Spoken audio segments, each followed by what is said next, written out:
Yeah, we're a little choked up this episode. We were discussing that before we decided to click on it live. But yeah, and this music is not helping. No, it's not. Sorry, but listen, it was the song we had to go with. It was the choice. It's that kind of week, guys. This is I was telling Ed off the air. This is a 1, 2, 3 punch for comic book fans this week. Yeah, for real. But thanks for joining us this Monday evening. As always, for the latest episode of Granny's PhD, we're at episode 86. And we're going to be, spoiler warning, we're going to be talking about Black Panther, Wakanda Forever this evening. That's our movie of the week. We have a panel of 2 to 3 gentlemen who will be joining us this evening for that. So excited for that, as always. And thank you for joining us. If you're joining us on the Facebook live stream, if you're joining us on YouTube, if you're joining us on Twitter or Instagram, or wherever you find your audio-only podcast, we really appreciate it as always. But yeah, we'll pay our tributes, but we're also gonna have a lot of fun this week because that's what we do. We have a new Marvel movie to discuss. But first and foremost, with me as always is Jason. Jason, what's up? Good to be here. Thanks for having me as always. It's a somber week, and it being a somber week, I'm going to talk about a little unsolved mysteries while you share the show out, Ed, because that's what I do here. I talk about the stuff that I watch that no one cares about, and since I have a captive audience here, I share it out. But I watched unsolved mysteries today. Maybe it's just I've been hit emotionally for the week for a couple of reasons we're going to get into on the show. But I watched an episode of 1990s season 2 Unsolved Mysteries that got to me right here in the chest, man. About a woman in foster care, a woman who grew up in foster care, and her unsolved mystery was she was looking for the foster parents who had her for 1 year, and she completely and utterly gave credit to that 1 year within that foster family, outside of her abusive family, for being able to pick herself up as the woman she was today, quote unquote, 1990. And then I got to see that tearful reunion. And it was probably, I was just, hit by the many, many losses we had this week in, fiction and in real life in the comic fandom. And, I don't know. So going along with the tone of this episode, I thought I was touched by Unsolved Mysteries, guys. I can't believe I'm saying that. But here we are. So that is my weekly share out of garbage that I watch that no one cares about. I'm going to just say, I think you're selling yourself a little bit short. People cared about The Sopranos. The Granny's Gabagool was big. You're right. Granny's Gabagool. Well, that was something that I knew people would like. Like, now I'm back to stuff that no one cares about. Granny's Gabagool had a name. This is just shit I watch now at night to get to sleep because I haven't actually been able to get back onto an HBO show yet. Wow. All right, then we're gonna have to get you that access for HBO Max somehow. You need to get onto something. No, that's the thing. I have HBO Max. This is the sad part, and I've just been sucked down a rabbit hole that I cannot escape from until I get to the other side with this Unsolved Mysteries business, because that's how my binge watching goes. I'm Alice in Alice in Wonderland of the binge watching on stream. I'm like, oh, look, I'm going to follow that white rabbit. Oh my, I'm looking at a caterpillar smoking, and that's Unsolved Mysteries. And I just have to watch this for 7 seasons. And then I could follow that white rabbit again, which is the HBO shows. All right. Well, our first order of business is something that was, it touches something that we covered in the past over here. there was the loss of Kevin Conroy I believe it was on Friday actually, where he had Yeah. passed away. Yes, it And was. yeah, it's crazy because like with the situation with Twitter right now with the fake accounts and verified fake accounts, like when I saw that spreading, I have to like really confirm stuff extra For now. sure. And that's not, especially sure. someone passing, like that's not something I'm going to go ahead and take lightly and want to share out. But yeah, for those unfamiliar, Kevin Conroy most famously had voiced Batman and Batman the Animated Series, along with its many spin offs, as well as the animated films that were made for that. There was some Justice League he had done as well, some of the Arkham video games also. So he's for many, he's the definitive voice of Batman ever, like in general. Like Jason and I grew up with Batman the Animated Series, and I mean it came out we were like what 11, 12 years old, and Something like that. yeah, so we were kids, and yeah, it's a huge loss, and it was interesting to see he did get to play Batman in live action one time. I did like to see that, even though it was on Batwoman. It was, yes, it was the Crisis on Infinite Earths. It wasn't a great thing that I mean, it was fine, but like mm-hmm. it was. I'm really happy I got to see him play Batman live action just that once and just give that to us as fans. So, you know what? I'll never shit on Batwoman again. Yeah, that is the one time that we got it. It was a different version of Batman. For those who might not be familiar, but we'll focus on the original version. I mean, the most popular version of Batman that he had played. Yeah, I mean, he is it. I mean, just in every how do I describe it? Like in every version he did, it was really heartfelt, and it was incredible. It was like intimidating, and he was as Bruce Wayne. He had a lot of heart and everything like that as well. And I think that's why everyone fell in love with him. Yeah, I'll tell you, as a kid watching this, I'll never forget. Like, I thought, I was convinced that there were two different actors, one who played Batman, one who played Bruce Wayne, because I was astounded by just how deliberately different they sounded. Right? Bruce Wayne is like, hey, he sounds like a playboy, and Batman sounds like a guy you don't want to mess with. And the fact that Kevin Conroy was able to do that, and Kevin Conroy was the first person to really hit home, like the difference in the voice, right? That's why we have the Christian Bale, which it's a joke at this point, but that's why we have the Christian Bale Batman voice, because Kevin Conroy said, of course this guy's going to sound different. They're two different characters. Growing up, I loved that show so much. Batman, I'm a huge Batman guy, always have been. And I know when we talked about Batman, Ed, and we did our Batman retrospective, and we talked about like the best live action Batman, and we kind of agreed you can't put Kevin Conroy in that mix because he's a voice actor and it's different. And I realized what the difference is and why.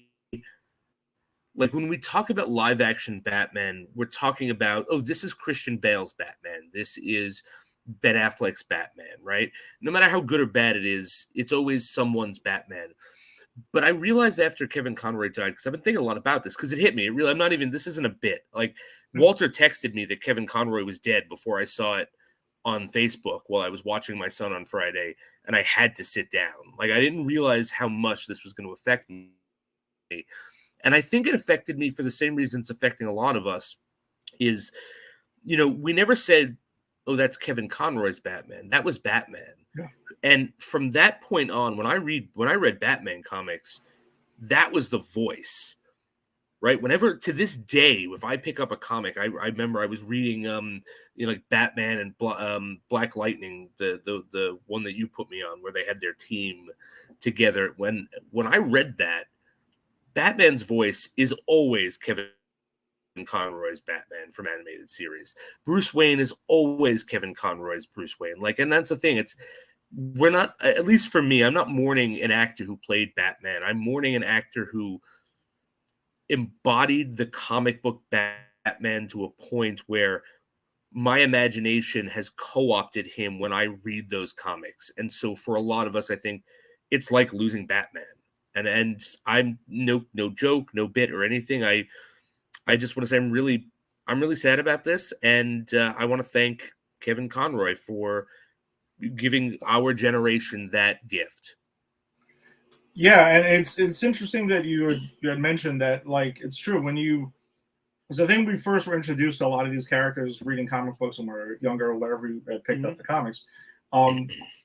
I've always been fascinated with what voice you put to it, because when you're reading it in your head, there is a voice that gets attached to it over time, and before there is an animated series or before there's like a live action version, I've always wondered what people hear as that. Oh, unless maybe it's your own voice, because I mean, when I'm reading a comic and I don't have a voice to attach to it in my head, I guess I'm hearing my own voice or some weird version of what I think that person sounds like, and we all do imagine. But I guess, yeah, Kevin Conroy embodied, gave Batman a voice if we didn't have one for him before. Maybe he's the voice that you imagined Batman to always sound like before you had on a voice for your brain to attach to it.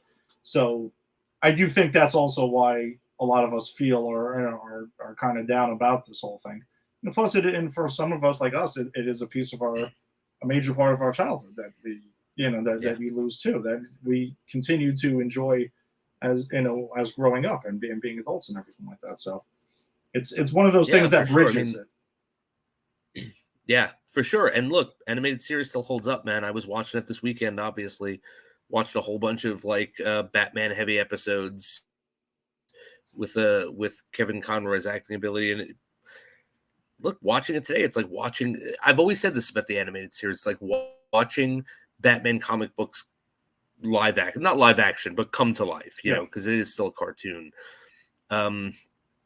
Yeah, and I think there's just so much of that wrapped up for people of our generation and even a generation after. I mean, a friend of mine who's much younger than us, who I saw on Saturday, and Sunday or whatever, we were talking about it, and he was like, "Yeah, I remember watching it on Saturdays," and I'm like, "Yeah, that's right, because they re-released it." So it's like it's multi-generational, and I also found out like Kevin Conroy was gay, and that was a big thing for the gay community, that Batman, the voice of Batman, was openly gay, and that kind of also like gave access to a whole different community to that character. So just the fact that he was able to just embody that character and give it to so many people, despite whatever, despite generation, despite orientation, despite whatever, he was able to make that character accessible and bring it to us. And I think it's beautiful, and I'm gonna miss him. I really am gonna miss him. Batman is not gonna be the same for me after, like, in the animated stuff. Yeah, absolutely. And I was talking with Rick earlier today, and Rick is someone who admittedly has never been like a huge DC fan. He's kind of opened up to DC over the last decade or so, or something like that, or maybe even less. And he was mentioning that he had spoken to some of his friends down in Florida about watching various Marvel stuff, and I was like, because Batman's always been kind of like somewhat of a mystery to Rick, I guess, because he never like really read the comics or that, and he never watched the animated series. Wow. No, he never did. He's such an anomaly, that guy. Well, we were discussing it too, which is kind of like, I even told him, I'm like, I'm always kind of shocked that you didn't, because for me, it was like one of the things you watched after you got home from school. Like, you went home and you did your homework or whatever, and then you kind of just knocked out that. It was like 5 o'clock on Fox 5 for those who are local who lived in New York. So it was like a thing. And if I remember right, it was like after Tiny Toons, right? I think that's usually something what like that. I think it was Tiny Toons, Animaniacs, then that. Yeah. Because they had that Warner Brothers block. Exactly. And I was just like, well, what were you doing during that time? Like, exactly, because I don't know. It was just like, I guess he was playing, baseball at the time it was on. And right. I was like, well, we were playing at different times and things like that. So, it was just kind of always really interesting, to discuss that stuff. So, he'll definitely be missed, and it just, whatever games come out, they'll have a new voice. So we'll see how that goes. But Kevin Conroy will always be like the GOAT of voicing Batman. For sure. All right, cool. Then let's jump on to our CW or DC shows that we got to discuss here. We got Stargirl season 3, episode 10. Wow, there it is.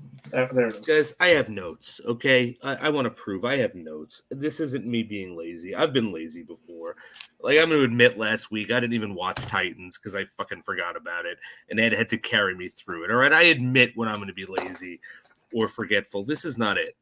I can't talk about this episode like I talk about normal episodes because this was a 3-punch for me this week, all right? I had to deal with the death of Kevin Conroy on Friday.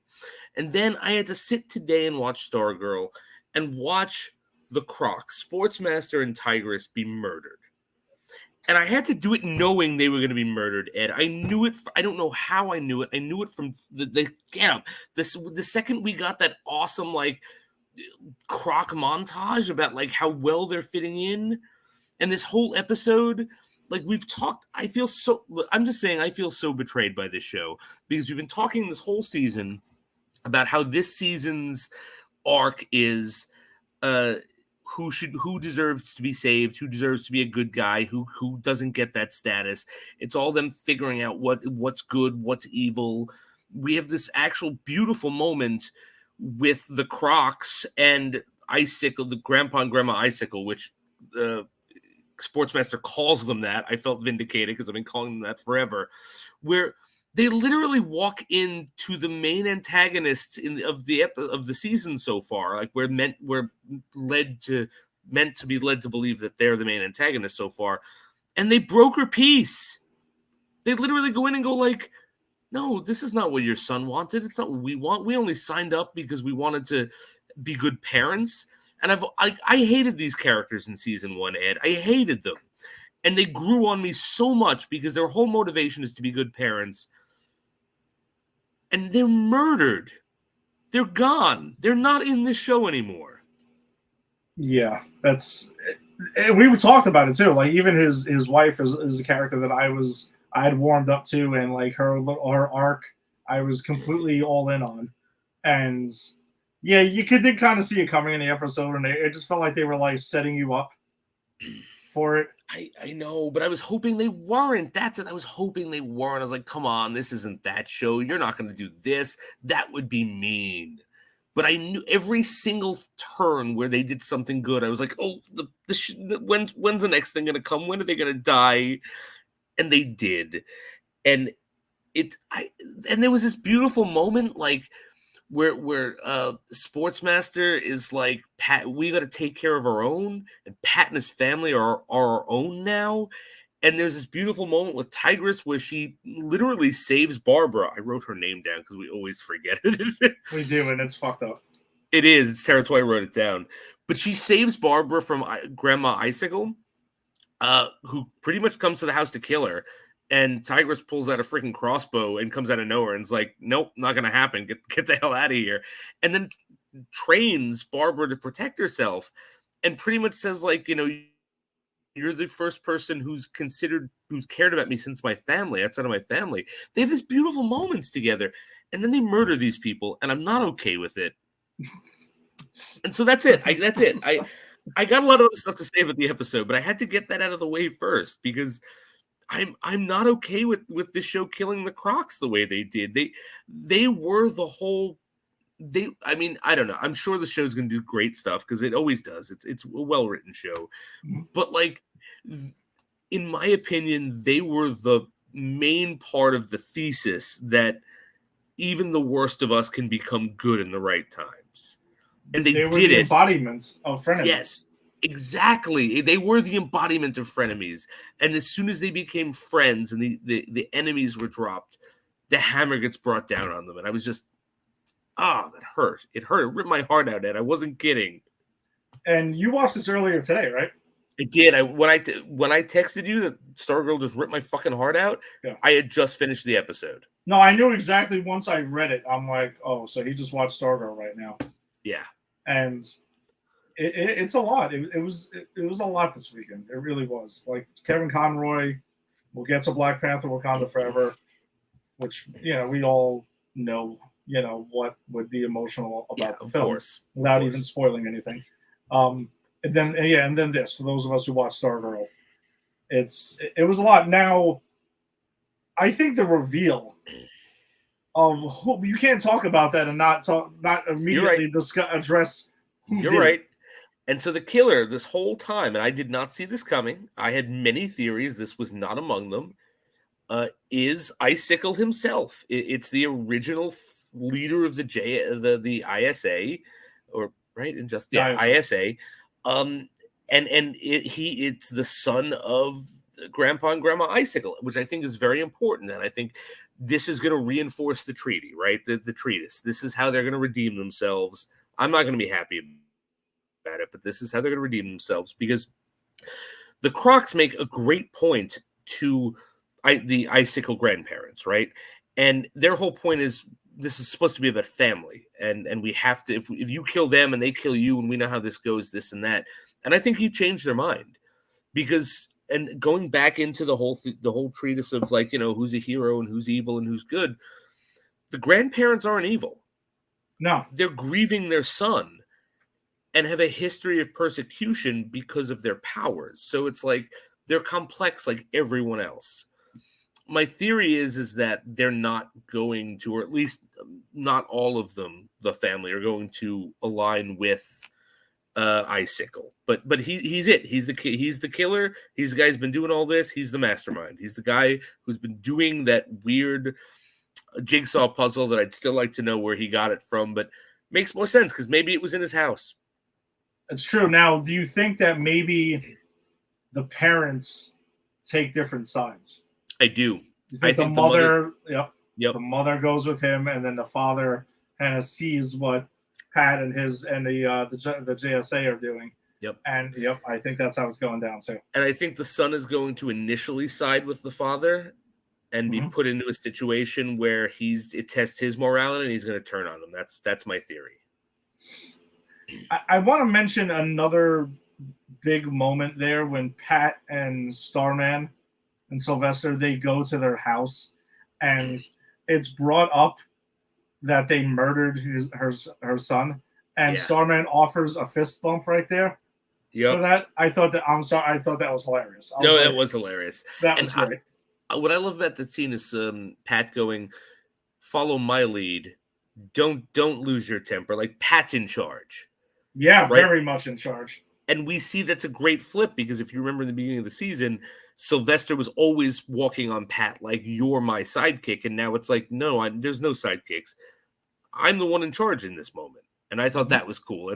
And that's why, like, when he tries to give the fist bump and it's not reciprocated, and Sylvester starts to lose his temper, and Pat's just like, "Yeah, what are you doing?" He kind of calms down. Like, I know I do like that they're playing with that dynamic of who's in charge and who's the sidekick and who's the hero, and the lines are blurred. There's no such thing anymore. Yeah. Another tidbit I wanted to bring up was regarding around Thunderbolt. Yeah, I got thoughts about Thunderbolt I want to share when you're done. All right, I know there's just one thing. You can get more in depth on this, but there's one detail. So somebody kind of like disappears or just reappears out of nowhere. And I think it's actually Cindy that appears, like, kind of like how Batman would. Right. And Thunderbolt acknowledges, "Oh, wow, like Batman." Because Thunderbolt is aware of Batman and has worked with Batman previously? I don't know if he's worked with him, but he's aware of him for sure. Okay, because remember, we're talking about a version of the DC universe where we're all assuming a Batman exists. I was just kind of fascinated by that for a second because it wasn't like he was acknowledging a movie or a comic book or something like that. Like, for him to drop that means that it's like literal. Yeah, and I definitely think there's a Batman in this universe. We're just not seeing it. There's a Superman in this universe. Like, we've got the Justice League in this universe if we have the JSA. We're just not seeing it. Like, and this isn't nothing that's gone on in this show has been Justice League level stuff. I mean, even Eclipso, no one knew what she was up to outside of the town. So, like, there's nothing would have drawn them. And Thunderbolt says something like, one of my masters from, an old Greek, an old Roman guy who got killed in Pompeii. Yeah, like, so he's been around. He knows a lot. Here's my thoughts about Thunderbolt. Okay. He's not. Why does anyone use him? He's not a good guy. He's evil. He's working against them. He's an asshole.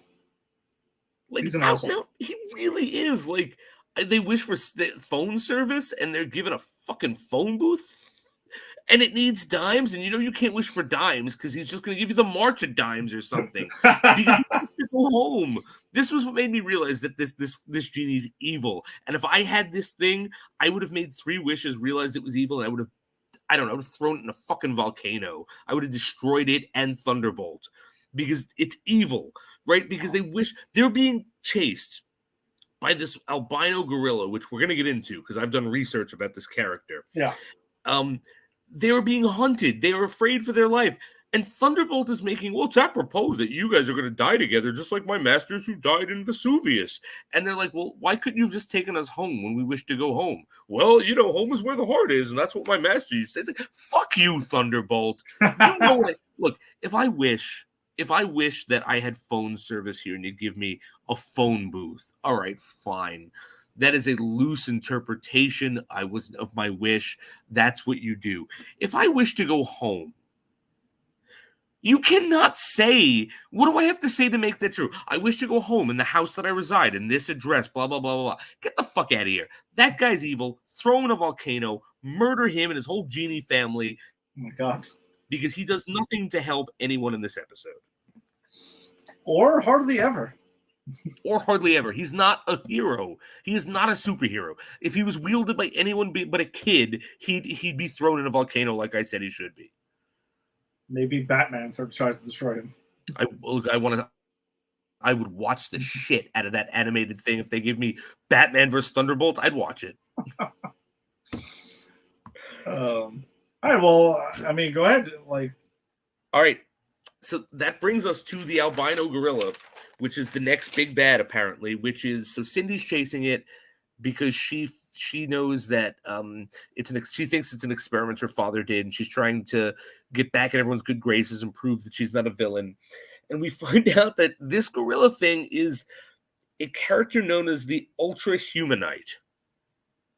And I love the moment when they explain what this thing is, because Pat's like, yeah, so he was a criminal who was a thief and a doctor. And we didn't even know if it was the original one. And then we thought we got him. And then they put his brain in this actress. Oh, that actress who won the Academy Award? Yeah, that was him. He won the Academy Award. He had taken it over. And they just put, and they're like, he puts his brain in their bodies. And Pat goes, yeah, I know. And only certain actors can pull this beautiful line off, which I did write down. So let me find it.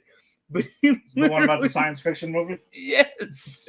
He's like, I know it sounds like a horror science fiction movie, but it really happened. Let's move on with that. That's her confirmation. Yeah, him acknowledging and being self-aware of how ridiculous it sounds, I thought was great. I absolutely love it. And it's because Luke Wilson is so deadpan and earnest in everything he delivers that I'm just like, well, if Luke Wilson says it's possible, it's possible. It's, Yeah, you really wouldn't be bullshitting about this. So I mean, I'm buying it. So they say that he's the next big bad. This is how Courtney wants to get the McKents on board. She wants to get all the villains again, like they did with. She even says this is the next Eclipso, which I think that's cool. Like, yeah. That's her expectation. That would be your expectation if you were a teenager fighting crime, right? With superpowers. I don't think it's going to work out the way she wants it to. But I did a little research into the Ultra Humanite because as soon as they named him, I was like, oh, that's got to be an obscure character in DC. And I love me obscure characters, especially in DC, because they go weird. They go really weird in the 30s and 40s. And so the Ultra Humanite, ladies and gentlemen, for my homework portion, debuted in Action Comics 1939 as a pre-Lex Luthor Superman villain. He had a run of not many, like maybe 6 or 8 books. He was not an ape or a gorilla. He was just an old scientist who was the smartest person in the world. He had the best brain in the world because that was a 30s thing. And eventually, like Lex Luthor just took that over. No. Except they wound up resurrecting him in the Silver Age. And the way they explained his survival, because he was killed, like Superman, like killed him, or like something killed him, not Superman, but something killed him in this comic, and that's how he went out. So the way he actually survived and came back from the Silver Age was by grafting his brain into a monkey's body. And that's how we get the Ultra Humanite. This definitely sounds like something that would have been on Doom Patrol as well. Oh, God, I hope... God, please give me the Ultra Humanite on Doom Patrol. I would love this. Because they had their gorilla that was on there last season that was speaking stuff, and it wasn't this, though. And apparently the Ultra Humanite, like, although not prevalent in a lot of comic books, has some really crazy runs. Like, there's a run of, like, a multiverse story where the villains from 2 Earths come together, and the Ultra Humanite convinces them that if they do this certain thing, it will randomly choose one Earth to destroy the heroes on. Mm-hmm. Except, like, what he's doing, like, he actually knows it's going to be his Earth, so the Ultra Humanite of that Earth destroys all of the Justice League, only, of course, to have them come back and serve him his ass. But but he's had some weird runs. So this is an actual comic book character who was a JSA villain in the Silver Age. I didn't do that. Obviously, I'm glad you did the research into the specifics, but I definitely had a feeling that was going to be something like that. I knew it was, and usually what I do is I go, Ed, who is this? You know. But I was like, this might be a bit too obscure even for you. I had no idea. I had a feeling that was the case. I just didn't really know the specifics for it. So thank you for looking into that. You're welcome. That's what I mean. All right. So Professor Jason is done. Oh, man. All right. We got anything else on Stargirl before we move on? Fuck you for killing the Crocs, man. That's all I'm saying. Whoever the showrunner is, I get it. It's your plan. It's probably going to be a great plan, but you wounded me this week. On top of Kevin Conroy, that hurt. Yeah, their I love you to each other at the end was really fucking sad, too. Oh, my God. They're, like, dying, and they're looking at each other, and they die right after Artemis gets accepted to her dream college. Yep. And they're just so happy, and they're like, they've done it. They've become the good guys. They've done what they wanted to do. They're changing the world for their child for the better, and they're killed by Icicle, and they just look at each other, and I love you too, and then he like shatters them to make sure that you as the audience know they're not coming back. It's like, my God, look, writing and acting, right? Those 2 actors, MVPs. They were fantastic on this show. They really were. They really, really were. But yeah, I think this is like dead. This isn't. There's no resurrection coming, as Thanos would say. This is Uncle Ben and Batman's parents dead. Yeah, this is dead. So I'm very curious to know how Icicle is still going, but I guess we'll find out soon enough. They'll explain that. Yeah, I mean, he was run down by a car, wasn't he? Shattered, yes. Shattered, yeah. He was also shattered, but I think it's a little different. Oh. Well, maybe they will come back then. No, I wasn't trying to throw out false hope to you because that's like awful. I'm just saying they both were shattered. All right, you know what? Mojo, just come in and save me now. All right, let's get to our other DC show then. That is on HBO Max. That's Titans Season 4, Episode 3. Yeah, so, Jason, those were some pretty... Cat was out of the bag already, so those were some wild episodes, the first 2 at least. Oh, yeah. Oh, they were crazy. I kind of like, was like, yeah, this is good. But I watched them that night as soon as we went off. And, yeah, that snake that comes out of Lex is awesome. Something that we had talked about that you would wanted to mention, and I would have mentioned because it's a Batman related thing if I had seen the episodes. But when Lex Luthor sends the ninjas, and he has that banter with Nightwing, where he's like, "Just know that this is just me getting your attention," and Nightwing like takes them all out. He's like, "Yeah, whatever." Like, I don't know. This show is just cool. It is. That's the best way to describe it. This is a cool show. Yeah. But besides that, we found out last week that Dick Grayson really hates ninjas. And this week, he really hates magic. Because he flat out says it. I hate ninjas. I hate magic. So Dick's having a tough time these first couple episodes here. But yeah, so his whole thing is Mother Mayhem continues her thing, which I had theorized last week. she is pretty much grooming Sebastian to become brother blood, and that would be that. So she's setting the things in motion for that whole plan to happen. But she starts off the episode by pulling a total T-1000 and getting on the phone and speaking in someone else's. That's the first thing that came to mind was Terminator 2. Yeah. Yes. You know, like, John, where are you? Where are you? Your parents are dead. Yes. Yeah, so pretty much luring him back to the video game place where last week he had pitched this video game that nobody wanted. Lures him there, and we get a really fucked up death. And before we even get that death, what an awkward scene, because she calls him and does his voice, and she's like, "We want your video game. We changed our mind. We like it." And he's like, "But you said you hated it." Like, yeah. Really? And she's like, "Yeah, no, now we love it. Just come in and we'll talk about it." He's like, "But are you sure? Because you hated it before." No, come in. And he comes in, and the guy's like, "What game are you playing? I told you I hated it." This poor guy is like, but you said. And then, of course, the death scene happens. Yeah, so she pretty much kind of like hypnotizes him. He takes a pair of fucking scissors, which, look at that. It happens to be right here. And she takes them and whoop, goes ahead and puts them right into his fucking eyeballs to stab him. There's a close-up, Ed. There is. And I'm going to tell you, it's funny because we talked about it earlier. When we watch Brightburn, remember this moment when you watch Brightburn. Oh, no. Because it gets a lot worse in Brightburn. Right? It gets a lot worse in Brightburn. But yeah, so the guy goes ahead and pretty much frames Sebastian for the murder right there because he's screaming for help. And the cops show up almost immediately, which I love the fact that when Dick Grayson hears about this later, he instantly is like, yeah, this was a setup. Yeah. Which it's funny because I didn't even clock that because I always think if cops show up right away, it's movie magic. You know, they just needed the cops there right away. But I love that Dick Grayson goes like, "Oh no, that's a setup, guys. That's a setup. We know this now."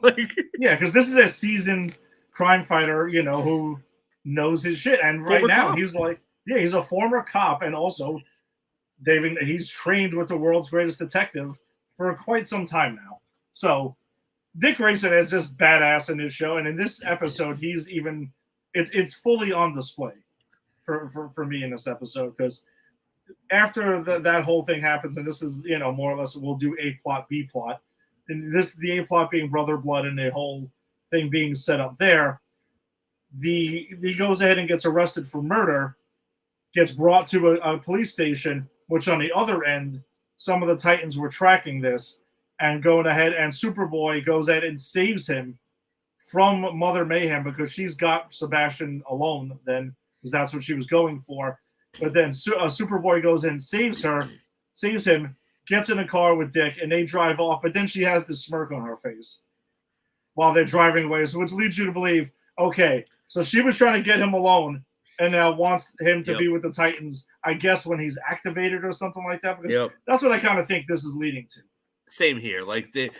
There's something's gonna happen when they're alone, and it's as you said, gonna activate him, and this is her plan, and I don't know what that plan is, but I'm here for it. I want to see where it goes. Oh, it's a really crazy plan. And earlier in the episode, we see her. She takes the gem that she took from Raven. Yeah, she's putting it in. It kind of furthers the Trigon thing that we talked about earlier because it looks like she was returning the power of the gem to there, and her lackey that was there, who stole a bunch of blood from I don't know why the cops had a bunch of blood into a thing, but I guess there was a reason because they don't really explain it.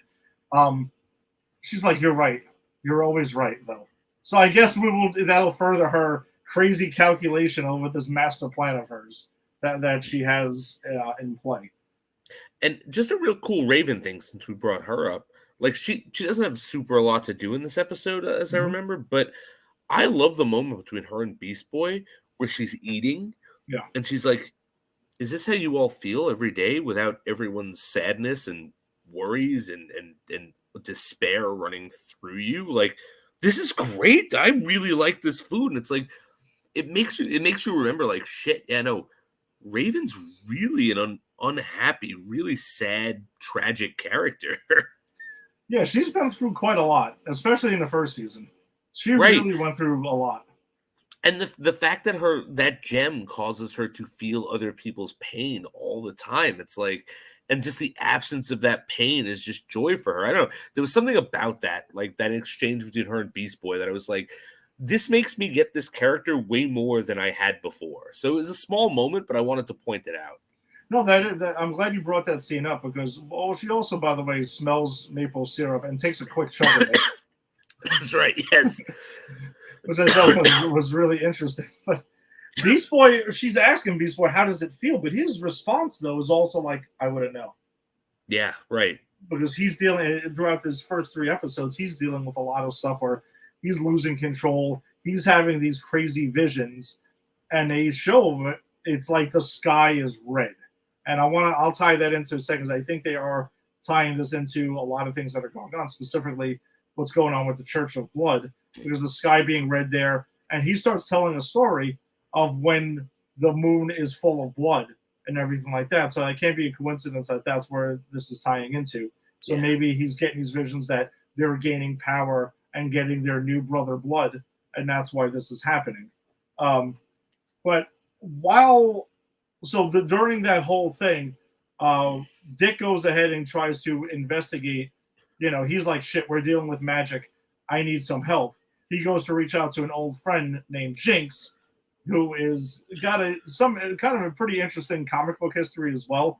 But in the show, though, apparently Jinx and Dick had previous, kind of like messing around relationship, one night stand type thing. There is no female character that Dick hasn't dicked.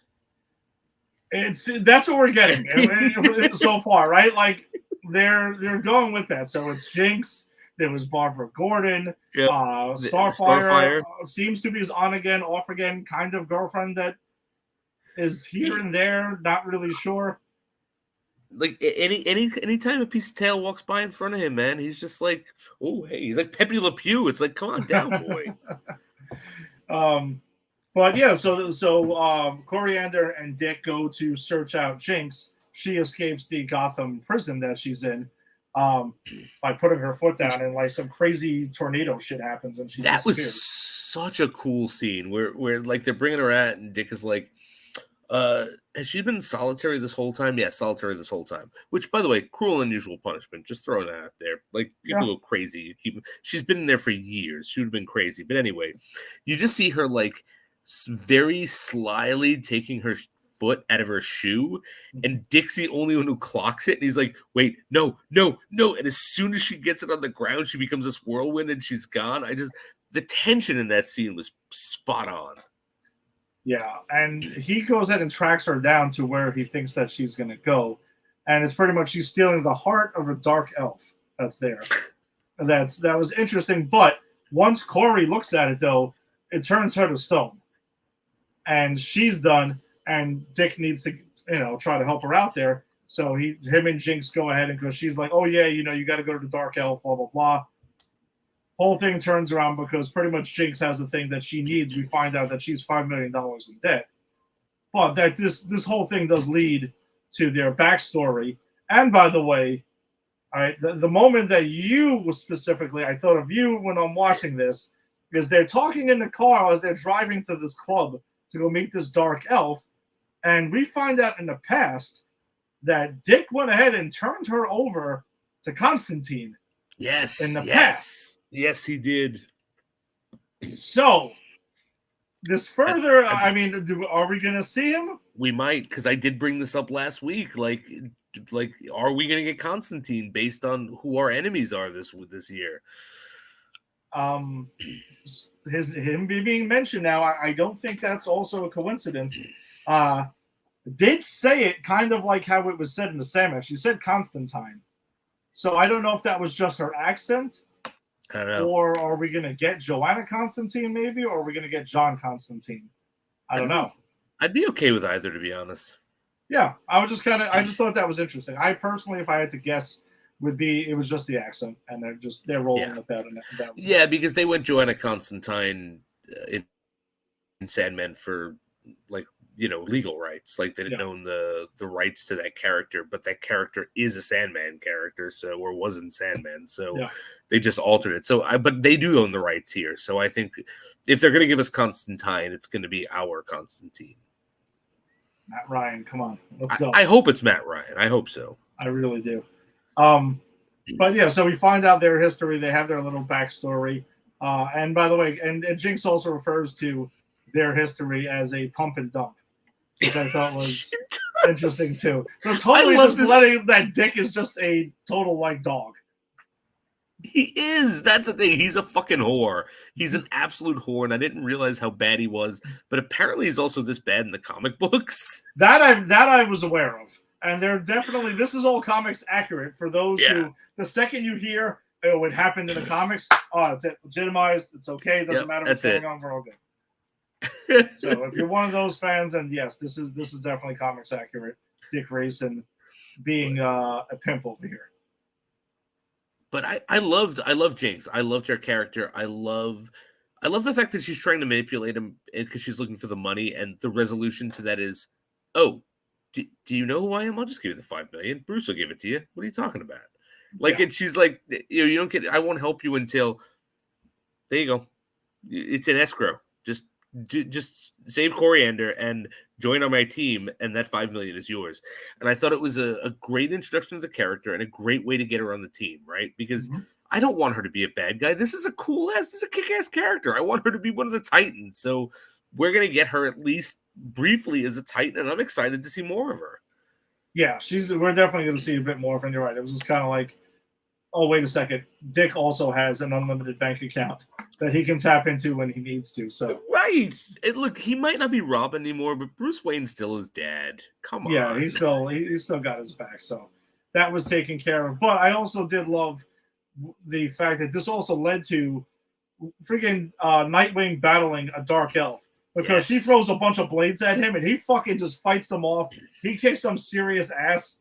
And it seemed like they were kind of like metahumans that he was dealing with. He fucks them all up and deals with all these blades and pretty much kicks her in the back of the head when the Dark Elf goes to like take on Dick. Yeah. So again, just badass thing after badass thing with Dick Grayson in this episode for me. He was definitely one of like shining moments besides Jinx in this one. But also speaking of Robins, we get a further thing with Tim Drake because in the episode opens, they do acknowledge that, hey, you almost got killed in the last episode. I'm sending you, but Dick sends him back to Star Labs to go train with his new bow staff. And he does this kind of like sort of danger room type of training with Superboy. And it was kind of funny because Superboy is just like yawning, like while this is happening, like, yeah, okay, let's go. Hit me a bunch. It doesn't matter. None of what you're doing is even phasing me. So I thought that was kind of cool, but it does lead to them also tracking Brother Blood because they do find that in Sebastian's video game it was also the same sign that was left on some of the crime scene that was there. So I guess he was obviously chosen to be Brother Blood at birth because even when Mother Mayhem sees him and they have that moment where they're talking in the police station, she even says, I've known you before you were born and everything like that. Yeah. So this is just the succession that we talked about last week. So that's just further along. I thought that was pretty cool. But I also liked seeing Connor doing his investigative stuff, which is where it separates him from like Superman. Because you wouldn't really see Superman doing this kind of thing. This is his Lex intellect, like being detective at the same time, which I kind of dig. I do too. And I think the show does a really good job about characterizing the fact that he is part Superman and part Lex. I mean, it'd be easy to just lean back on, oh, he's Superboy. He's got the super strength, right? Yeah, exactly. He's the super thing. But they really take pains to make you understand who he is as a character, to understand how this sort of Lex Superman thing eats him up inside and reflects on, who he is in society, as well as the abilities he brings. He's not just the muscle. He's also intelligent. So kudos to the show for not forgetting who its characters are. Yeah, and I do love the fact, though, when he goes to use his X-ray vision, that his eyes light up to, like, an X-ray type of thing. I love the fact that they do that. They acknowledge, like, visually what he's doing. So I think that's really cool. But the other thing, too, though, is that when Coriander is turned to stone, she goes and revisits that diner that we've seen in the past, and she has this conversation where it's like, we're talking about her destiny again, and she's like, "No, get away from me with this destiny shit. I've done the Queen thing, like she mentioned last week. I've done all this stuff. I'm good. I want to do my own thing now. But then she's also told, like, you were trained to be a warrior. This is the time. Your destiny is to save, to rise up when the sky is red and the moon full of blood. That ties into what we're seeing with Gar's vision and the Church of Blood stuff. So I think they are tying this together pretty neatly. And I got to believe those three storylines, that's where they're going to intersect, very shortly, actually. Yeah, no, I 100% agree. I 100% agree. And I have so much goodwill toward this show after last season. Like, they can do whatever they want. I'm going to like it. Unless they really, really, really go far off terrible, which they have nowhere near that, because I think they're doing a great job. I have complete faith. It's like I have the faith in this show that I do the MCU. It's like, whatever you do, I'm going to give it a fair shake. Yeah, I could agree. They've given me 3+ good seasons right at this point. So yeah, and they gave me I saw that interaction between you and Bert on Facebook about like Bert's favorite season is the second, and yours is too, but you also really like the third. It's like I got a Batman season, guys. Like that is like what I'm here for. And of course, I think that like the first and second seasons are amazing, but like you give me the Scarecrow and you give me a fleshed out Scarecrow. Oh yeah, you can do whatever you want for the like next 6 seasons. Do whatever you want. I'll be singing your praises. Well, that's what I told. That's what I told Bert. I'm like, I love season 3. Season 3 is my favorite for the same reason you said. We just went ahead and we're fawning all over it because it was set in Gotham. So yeah, I mean, we couldn't really give you, for me and you, couldn't give us any more there. Nope. And I love season 2, so it's like 3, then 2 slightly behind it, because I did love the Deathstroke season. That was it was great. It was fantastic. Deathstroke was fantastic. Yeah, and season 1 was the introduction to it, but I do think 2 and 3, if I had to rank them, would be 3, 2, 1. Me too. And I enjoyed all of them, but I think that it's gotten better each season. I agree. And look, the only reason I won't be saying that about this season is not because of the quality. It's because we're not in Gotham City anymore, and that's my personal, like, you do anything Batman, you've got me. This is not Batman. This still has me. This is great. This may be better than the last season. I won't be able to see it because it's not Batman. But what I like about this show is it's always evolving. It's always becoming better. Yeah. All right. So that goes in and takes us to our movie of the week, which is Black Panther: Wakanda Forever.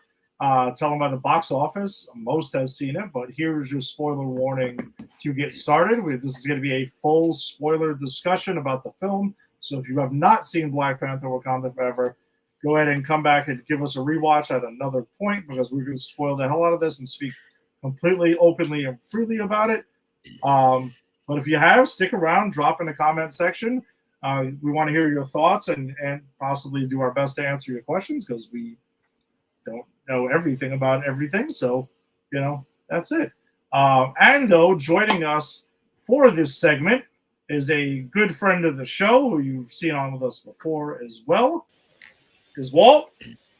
What's up, dude? Hey, what's going on, man? What's up, Walter? I'm good. How are you guys? Good. We're having an emotional episode here. We're battling through some stuff. It's not going to be any easier coming on, but, I'm seeing that.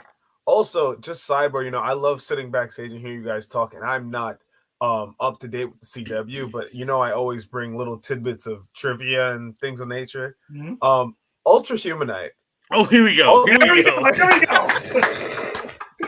Okay. Yes. I'm not surprised you know this guy. So, the Ultra Humanite actually is a character that I like a lot. I'm looking down at my phone because I'm gathering my thoughts for what I'm about to tell you guys. The Ultra Humanite is a character that he was in the Justice League animated show. Okay. And he's just a giant albino gorilla with a big brain. Okay. And there was one episode that I remember very distinctly, because I remember as a child seeing this and just laughing like horrendously all the time. He was recruited. He was in prison, and he was the next door cellmate of Lex Luthor. And he spent his days watching opera and listening to opera because he loves classical stuff. And it gets better. He spends his days listening to opera and so loud that it would make Lex very upset. And in the very beginning of this episode, they say like this public access opera show is being canceled because we don't have funding anymore. And Lex says to him, listen, I have a plan. You'll get a lot of money. You'll be able to watch all the opera you want because you're going to be stinking rich. He says, okay, Lex, I'm with you. In this episode, and it's like the 8th episode of the series, they kidnap Batman and they have Batman tied up. And Batman is like in a place where he can't like telepathically connect with the Martian Manhunter. So he's on his own and he can't do anything. And the members of Lex's team take turns watching Batman. And Batman's like talking to them and trying to connive each of them into turning on everybody. So he's constantly trying to make these bad guys turn. Like he flirts with Cheetah. He tells Ultra Humanite and like Grundy to fight each other because like one of them's getting more money than the other. And at the end of the episode, the Justice League bust in, and you don't know who Batman was able to sway, who was able to like become a traitor for him. And at the end, you find out it was Ultra Humanite. And you're like, why did Ultra Humanite betray the team? And he eventually surrenders and goes to prison, back to prison with Lex and them. And they're like, what did Batman offer him? Like, and he just says to Bruce, like, make sure you uphold your end of the deal. And Bruce is like, I got you, don't worry.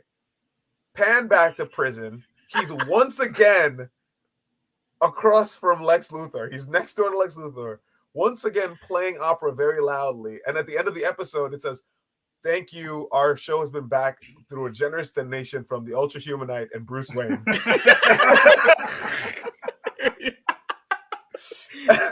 Walter, I got to say 100%. I haven't thought about that episode in forever. I have seen that episode. Yes, you have. 100% seen that episode because that's the episode that I always point to how Batman proves his dominance over everyone else because he literally uses cunning and manipulation to get himself out of that trap without having to like flex a muscle in his finger. Absolutely. So we have found a way, Walt. So you've joined in the show to discuss this segment, but found a way to tie in Kevin Conroy with Stargirl at the same time. Bravo, my friend. That was awesome. That was fantastic. Thank you very much. Oh man, that's great. That was fantastic.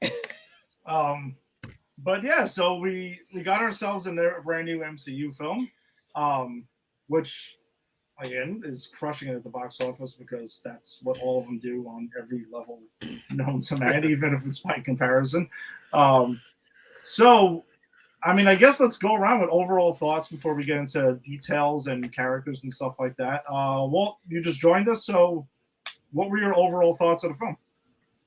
I thoroughly enjoyed it. Really loved the film. I remember like preparing myself mentally for how this film was going to be, obviously the emotional level of it. And then I was actually speaking with Jason like before when we were talking about the runtime of the film and that it seemed a little bit longer than like the standard for the MCU since Phase 4 began. And we came to the conclusion that like, well, it's probably going to be like, instead of just a regular 3-act film, as most films are, it will be its 3 acts, but it'll probably have like a prologue, which is handling T'Challa, and that is how it went. Yeah. And I think they handled it masterfully. I think it was very tastefully done, very respectfully done. And then once that segment was over and we got into the film, I think the film on its own was very strong and had a lot of different intertwining storylines and themes that like I feel like I'm still unpacking. Like I want to see it again because I feel like there's more stuff I want to unpack, obviously. Yeah, no, I definitely agreed. I mean, echo everything you had said. Did you see it once or twice this weekend? I saw it once. I'm ready to go again, though. Okay. Jason? Oh, I love this. This was fantastic. I thought it was a powerful movie. I love the fact that we don't have a bad guy in this movie outside of the United States government. By the way, that they're the bad guys, but like Namor is not the bad guy. He's an anti-hero with very clear and understandable motivations. I love the way they handled T'Challa's death. It almost felt like they were handling Chadwick Boseman's death, right? Like we didn't even know he was sick until it was too late. There was nothing I can do. Why didn't he tell me? Like that Shuri. But like, isn't that kind of how the public felt when Chadwick died, right? Like, we didn't even know he was sick. Like, people were talking about, oh, he got skinny. Maybe it's this, maybe it's that. The rumor mill was going. The fact is, the guy was hiding from everyone that he had cancer. So that kind of felt real to me, and I enjoyed it. I loved the moment of silence that we get for Chadwick in the beginning. We get the opening credits, and instead of the pomp and circumstance and the big rising score and all the past things, it's just all Chadwick Boseman, and it's a moment of silence for the man, and I love that. And yeah, I loved it. I loved everything about this movie, and I'm very excited to talk about it. Yeah, I also did. I think it was a lot of the Jason. We just talked about it last week when we covered the original Black Panther. What we were guessing was going to happen with this film, and we knew that they were going to address, T'Challa. You had to. That was going to be the first thing. We had estimated the first 20 minutes of the film were going to kind of be what that was. And I agree with you 100%. I do think it's even further. They said T'Challa, but you knew that they were addressing Chadwick's passing and everything like that, and pretty much how the cast and everything felt about him, and those emotions came through. I thought with a lot of the acting. I think that was one of the strongest parts of the film, and it was beginning, at the end, and it was peppered through for different motivations for certain characters. The acting in this film was incredible, absolutely incredible. Angela Bassett is the first person I would want to shout out with that. She was unbelievable. She's always great, but she was extra in this. Like, I wouldn't be shocked if she was nominated, for an Academy Award for this film. And just that scene where she comes in and she, like, it's after the Wakandan embassy was, or the Wakandan, like, safe house, whatever, for the vibranium was attacked, and they're kind of trying to bring her to task for not living up to T'Challa's promise. And she just gives this speech, and then it ends with all of the mercenaries on their knees in front of everyone. Yeah. It's like, wow, like, Angela Bassett gave that speech. Like, guys, Angela Bassett's in this fucking movie just being as awesome as she is, and it's just shining through with the character in that moment, just where she comes in and just commands this room. I mean, oh my God, what an awesome performance.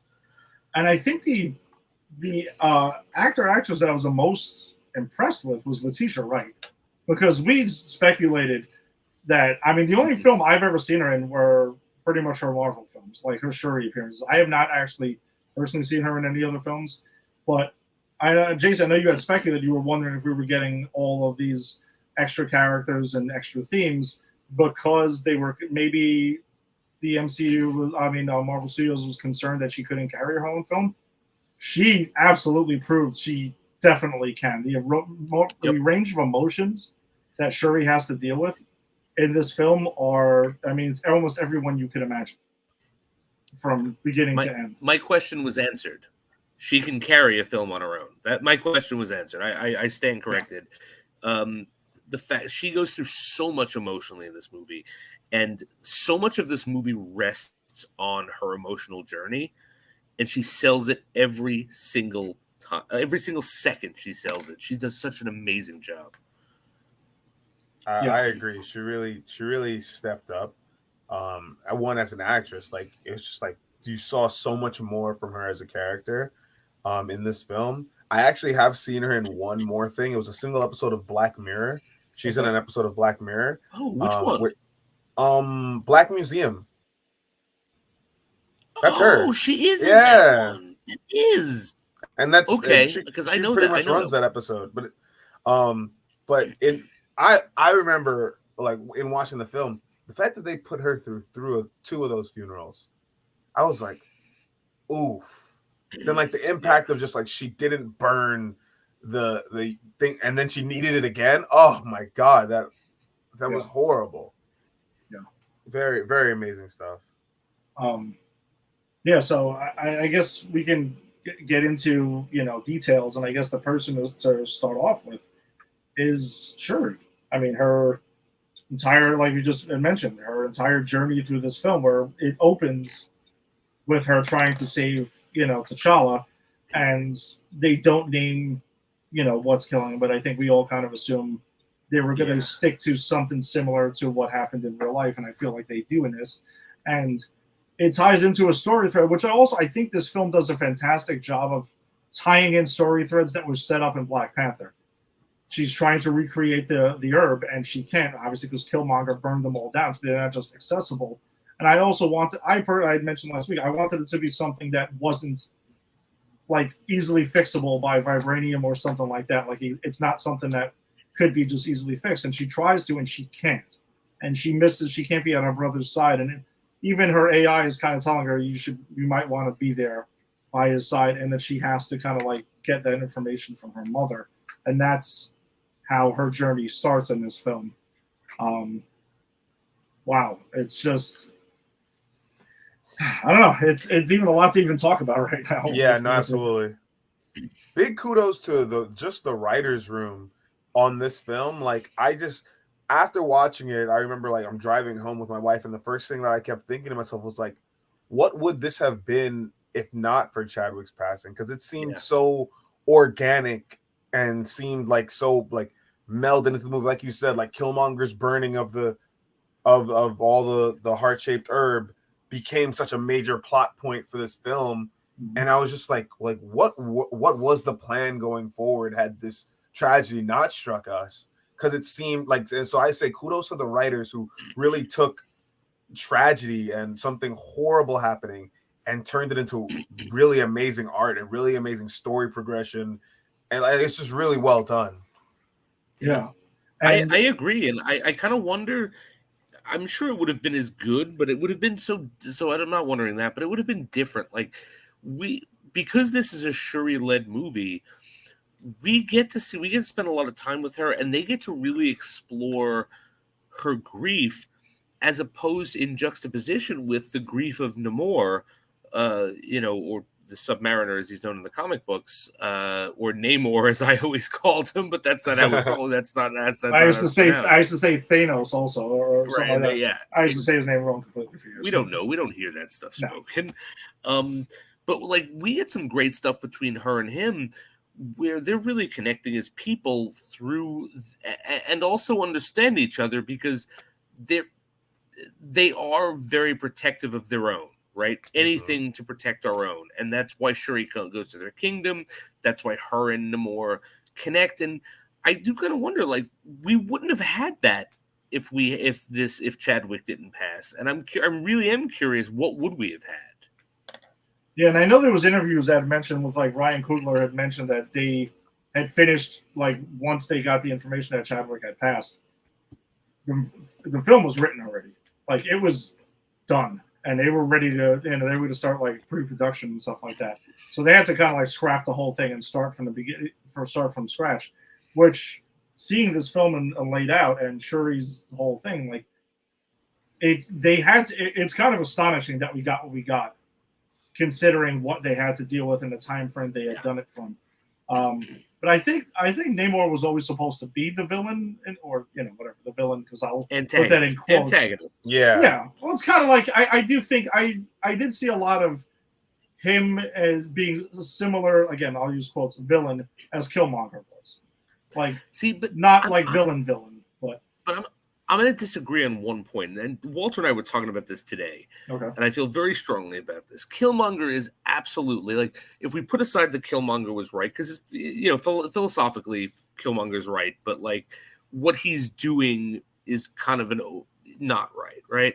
Mm-hmm. But I would say that Namor is not the villain, because philosophically what he's doing is right, and for his people and for his town and for what he's protecting, his actions are also correct. Because like the other states, the United States and the other world powers, are 100% looking for vibranium, and they have it. They will 100% murder for that vibranium if they have to. And Namor's lived through that. His whole town had to become fish people to survive colonists like this. So, whereas I think Killmonger was reacting to a wrong that was done a long time ago, which was terrible, but there were other ways that you can kind of try to right that wrong societally, because he is in our society. He is one of us in our society. This is a society unto itself that is 100% in danger if it doesn't take up arms. And so when Namor goes, I'm going to wipe them all out if I have to, I don't think he's the bad guy in doing that, because if your family wants to take what my family has, and other families have done that before, and I got to protect my family, I'm not gonna bat an eye about killing you and yours. And I think that's where he is. So I don't think he is a bad guy like Killmonger. I don't think he's a villain at all. I think he's just the antagonist because we're not in his society. All right. Well, that's interesting. I know we had jumped to Namor at this. Yeah, sorry, we did. But no, which is fine. We can get back to Shuri in a second, because I think this is we got something good going here. So, Walt, what was your perspective on this? We're talking about the comparison between Killmonger and Namor, which I think is going to be a logical thing where people are going to.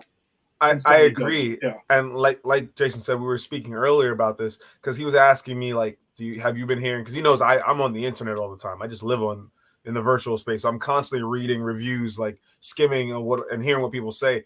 So one big thing that I got from a lot of people was that some people felt that this movie was very similar to the first Black Panther because Namor and Killmonger kind of represented the same ideology and same ideas, kind of, in that, like, let's take back or get back at those, that have wronged us or things like that.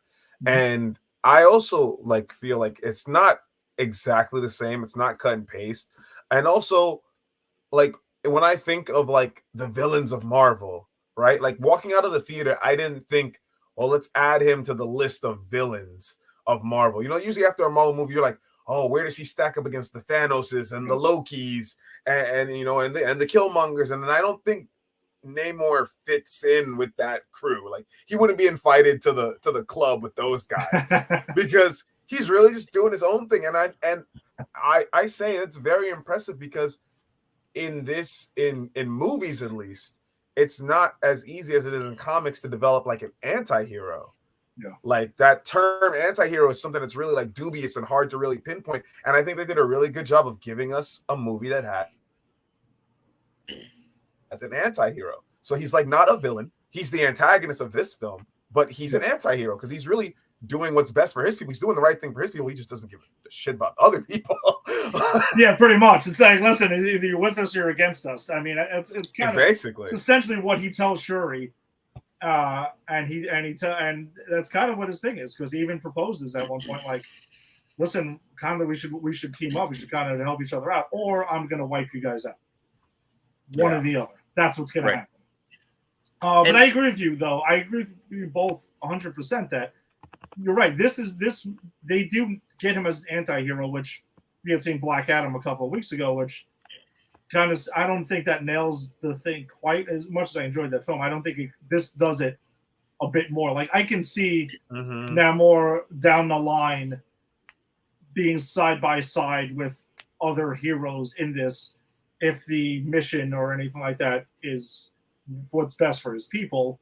Or, there's also the belief that the thing is being set up where by the end of the film with Namor's thing, because he has that conversation at the end in the prologue where it's like, I can't believe you went ahead and you kind of bent the knee to Wakanda, like and he's like, no, we did what was best and everything. I just want you would assume that it's being set up that maybe they're going to distance themselves from him and he's going to not necessarily be with his people for so long, and it may be something there, to unpack there. So. Yeah, no, I agree. It could be true anti-hero. Like, we've heard about Venom being anti-hero. Like, that thing's getting thrown around just because a studio wants to make a movie about a villain who we all know is a villain, but, they're going to spin it this way. There anti-hero definitely nailed in this film. Sorry, go ahead. No, please, go ahead. No, I just said anti-hero, has been nailed best in this. This is the best example of anti-hero that I've seen in a film. Okay. Yeah, no, I agree. It's definitely up there. And what I like too about it is the actor. This actor, by the way, is amazing. I don't know him from anything. Walter and I were talking about him before, but I loved his portrayal here. And what he does best is there are times when he is menacing, and scary, and he's not a guy I want to get on his bad side. But there are times where he's genuinely good natured. Like when he's showing Shuri around, he doesn't want to hurt anyone. Like he's doing what he has to do, right? And this is why I say he's not a villain and that he's an anti-hero, sure. But even I would even argue he's a hero in his own people's view and just not ours, right? A hero is a relative term because he's not a bad guy. He's not hurting anyone for fun. If it were up to him, everyone would just leave him the fuck alone and his town and his kingdom, and no one would bother him. And until they were looking for vibranium, it's exactly what he and his did. And so, and then when he goes with Shuri, he has this great moment. Yeah, we're getting along. We have a lot in common. I'm a good guy. You're a good person. Oh, I'll murder everyone you care about if you come to me, come to my home and try to do that. But hey, if you don't do that, we're good. And then even at the end, where you had brought up in that prologue scene, like, well, you kneeled to them, and he's like, no, I didn't kneel. I wanted an alliance. She showed mercy when she didn't have to, which means she's someone who can be trusted. Mm-hmm. We now have that alliance. The world is going to attack Wakanda, and we're going to have Wakanda's back, which means we're going to come out on top. Like, there's just such an intelligent take on that character that's why I don't even feel I would even be willing to argue it's not even an anti-hero. It's just a hero in a different culture representing different values than we have, because everything he does, if he was doing that for Wakanda or the United States or the Avengers or people that we have gotten to know in this world, I don't think we'd be calling him an anti-hero. I think we'd be saying he's the hero of this movie. True. And I think by another comparison, I think that is going to be natural, as people are going to compare, at least visually, or the idea is Namor to like Aquaman. Like, wait, isn't he like Aquaman and things like that? And obviously, for the MCU, they've adjusted it where it's not, Atlantia and like that. Yeah, Atlantis. It's not the same, which is I did like the fact that they altered that to make this it's more of its own thing, and also the characters are not exactly the same, besides just being under people who can breathe underwater and that type of thing. They are very different characters. But I do think visually, I think the MCU handled the speaking underwater and the underwater interactions much better than the DCU did with that. That was something that stuck to me, especially when Namor's speaking to, they're speaking amongst each other. It wasn't like, wait, we got to create air bubbles and things like that, right, and everything else. Like, it seemed like it was a lot smoother. It was natural. I agree. Yeah. That was I would love to take a second just to talk diversity. I'm wearing my Mexico jersey because I have a really interesting connection with this film, and I feel like once I see it again and the more I encounter it, it's gonna rise up the list for me, because I'm a very interesting position, and that's one of the reasons Jason brought me on the show. Is I am an African American. I totally align with Wakanda. My wife is Mexican, so there was a heavy Mexican influence, or not even, I can't even say Mexican influence, because she explained it to me, and I've been talking to her in prep for the show, and that Namor's culture was representative of Mesoamerican culture, which is not solely in Mexico, like the Mayans were, the Mexico and then Central America as well. And Tenoch Huerta, phenomenal, amazing actor, really took the role over and did an amazing job with it. And once again, I'm clapping my hands to the writers' room, because they did some really clever things. His name alone, his name is just Namor, but then they found a way to write it into El Niño Sin Namor. So I chose the name Namor. That's so freaking clever. And I was I remember hearing the line and just thinking to myself, that's some BS I would do on a paper in college. But you made it work. Yeah. I was that is so genius. That is so clever. And then I was also talking to Jason about how meta it is, in that a lot of the conversation leading up to it was we were how do you say his name? I say Namor. He said Namor? I saw in the trailer, he said Namor. And then even in the movie, he says, my people call me Kulkulkan, my enemies call me Namor. And then for the rest of the movie, Shuri, who was there when he said that, still proceeds to pronounce his name Namor. And I feel like it's kind of meta in the real world.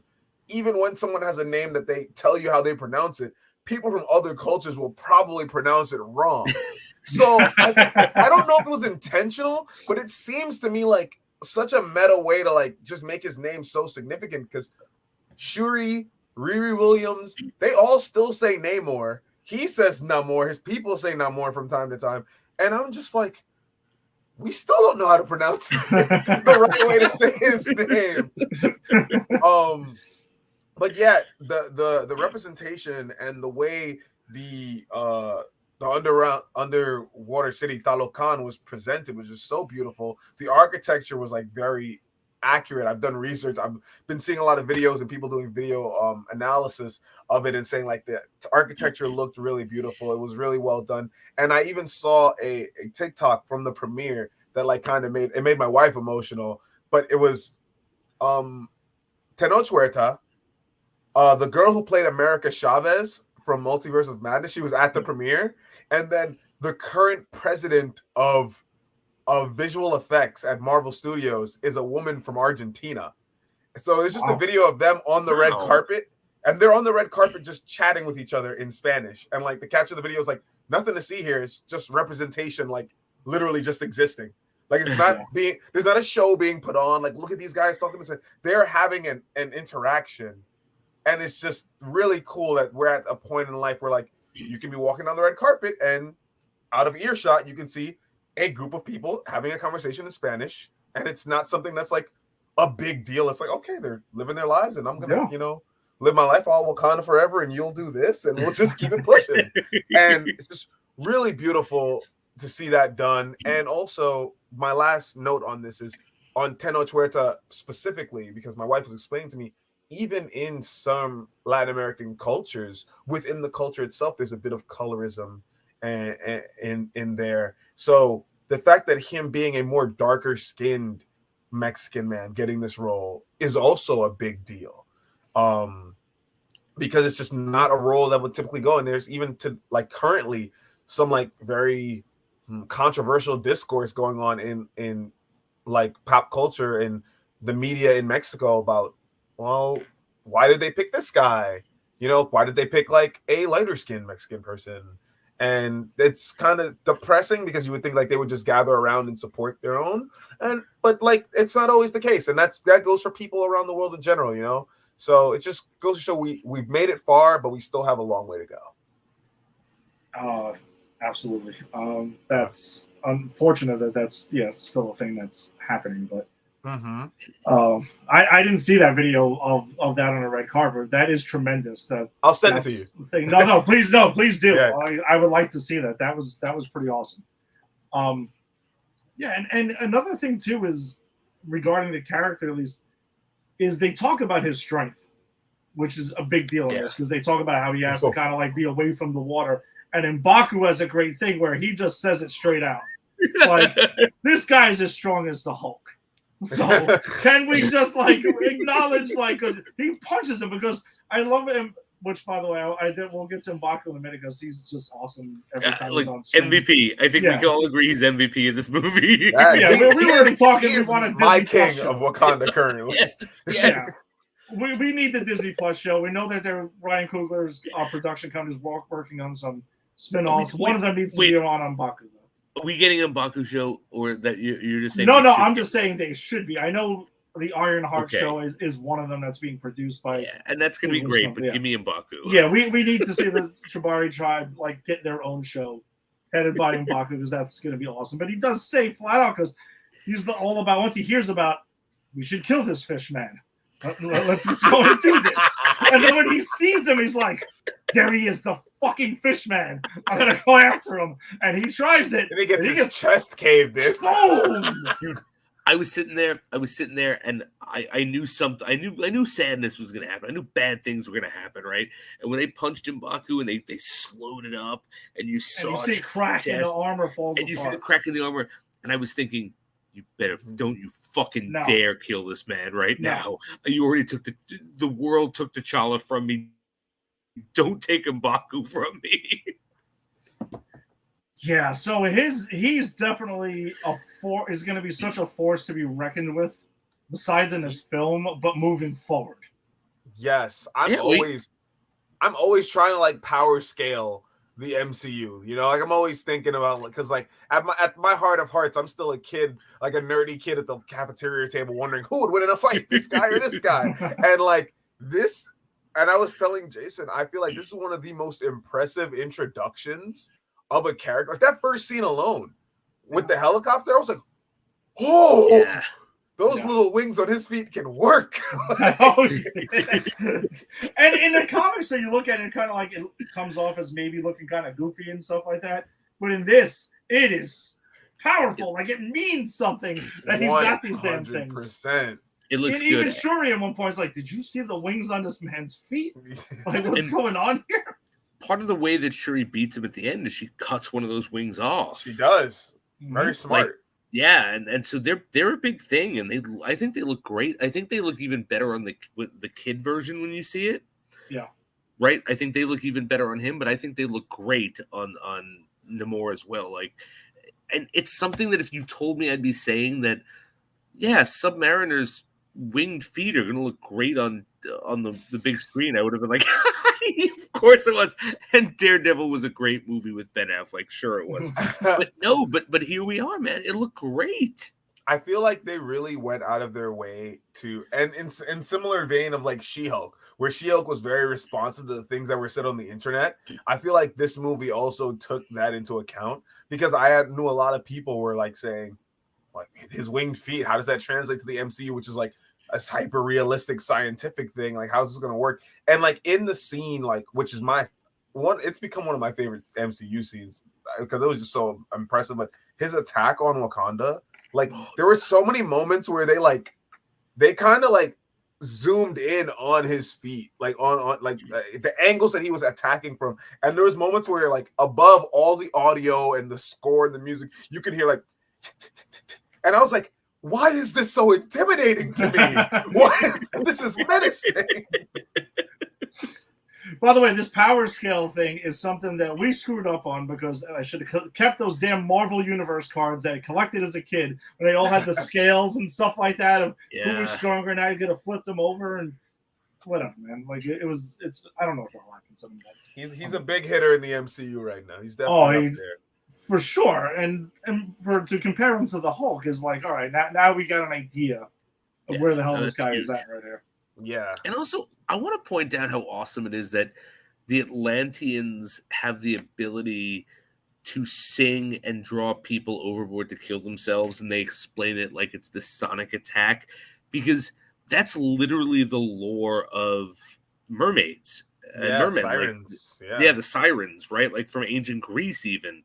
And so that kind of that denotes that kind of shows us that these are the mermaids of lore. These are the sirens of lore. Like in all these epic poems and stuff where sirens exist, it's the Atlanteans. And that to me was super cool. And it was such a small thing, but it was awesome.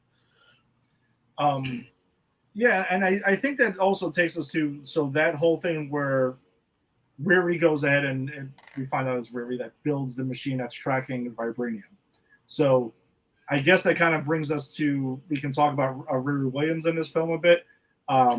She's a character who's introduced. She's the one who builds that machine unknowingly. She builds it as a school project from scraps. And then the government takes it and is, of course, like, okay, we're going to go ahead and find some vibranium, starting what could be a vibranium arms race, because now, of course, everyone knows it exists, and that's another driving point behind this film. But Riri was, I was very curious to see how she was going to be introduced, if they were going to tie in her comics background, her connection to Tony Stark at all, or anything like that. Still, not really. We don't get that in this film, but it is some things are alluded to, like when they see her drawings on her chalkboard. It's like, wait, even Shuri's like, hey, is that Stark tech that's going on there? And we see that. And I do think that I got two callbacks to the original Iron Man that were here. Like that's the scene when she takes her suit for the first time and she's flying up, and seems like she keeps pushing it and going up and further. that kind of took me back to the original Iron Man when he's taking his first flight at that point. And also the obvious one we saw in the trailer where she's hammering it out and she's there working away, but she knocks out like what's shaped like a heart this time to kind of signify something else. I took those as two callbacks to Iron Man, but Riri was great. She was comic relief at times when she had to. She was also, heart of it. She was cool though, and it made me a lot more excited to get the Disney Plus series that we're gonna get. Pretty shortly actually. I think it's late next year. I think it was fall 2023. We're getting it. Yeah, I agree. I really enjoyed her. I don't know anything about that character. I know people are pissed off that she exists. That's about all I know about that character because I just haven't read comic books in a long time. Mm-hmm. But like I was watching this going, if Tony Stark were alive today in the MCU and met this woman, he would really like her. Like she's very much, her personality is very, very Tony Stark, where she's just like, look, I'm brilliant and I'm going to do what I'm going to do. And I got something to prove and a chip on my shoulder. And let me show you what I can do. And I think like that essentially is what Tony Stark is, except Tony Stark has a lot of money and, a background and she doesn't. So I don't know. I think if RDJ Tony Stark was alive today, God rest his soul for saving us from Thanos and bring the blip to an end. I think he would approve of this. And I'm super excited to see her show now because I really did enjoy her. And I thought you were right, Ed. She's funny at times. She's dramatic at times. We get that awesome moment at the end where she's got the suit and it's her job to get Namor into the spaceship or whatever it is. So, or the plane to put the heat lamps on him. And I don't know, like that actress does a great job with every facet of the character they've given her. So I'm excited to see more of her in the show. Yeah, no, definitely agreed. She was very, very well done as a character. I've read Riri Williams comics, so I was very sad when, like, upon the announcement of her character initially. I was like, I'm sad that we're gonna get this character, but not get the connection to Tony Stark, like a true passing of the mantle type thing.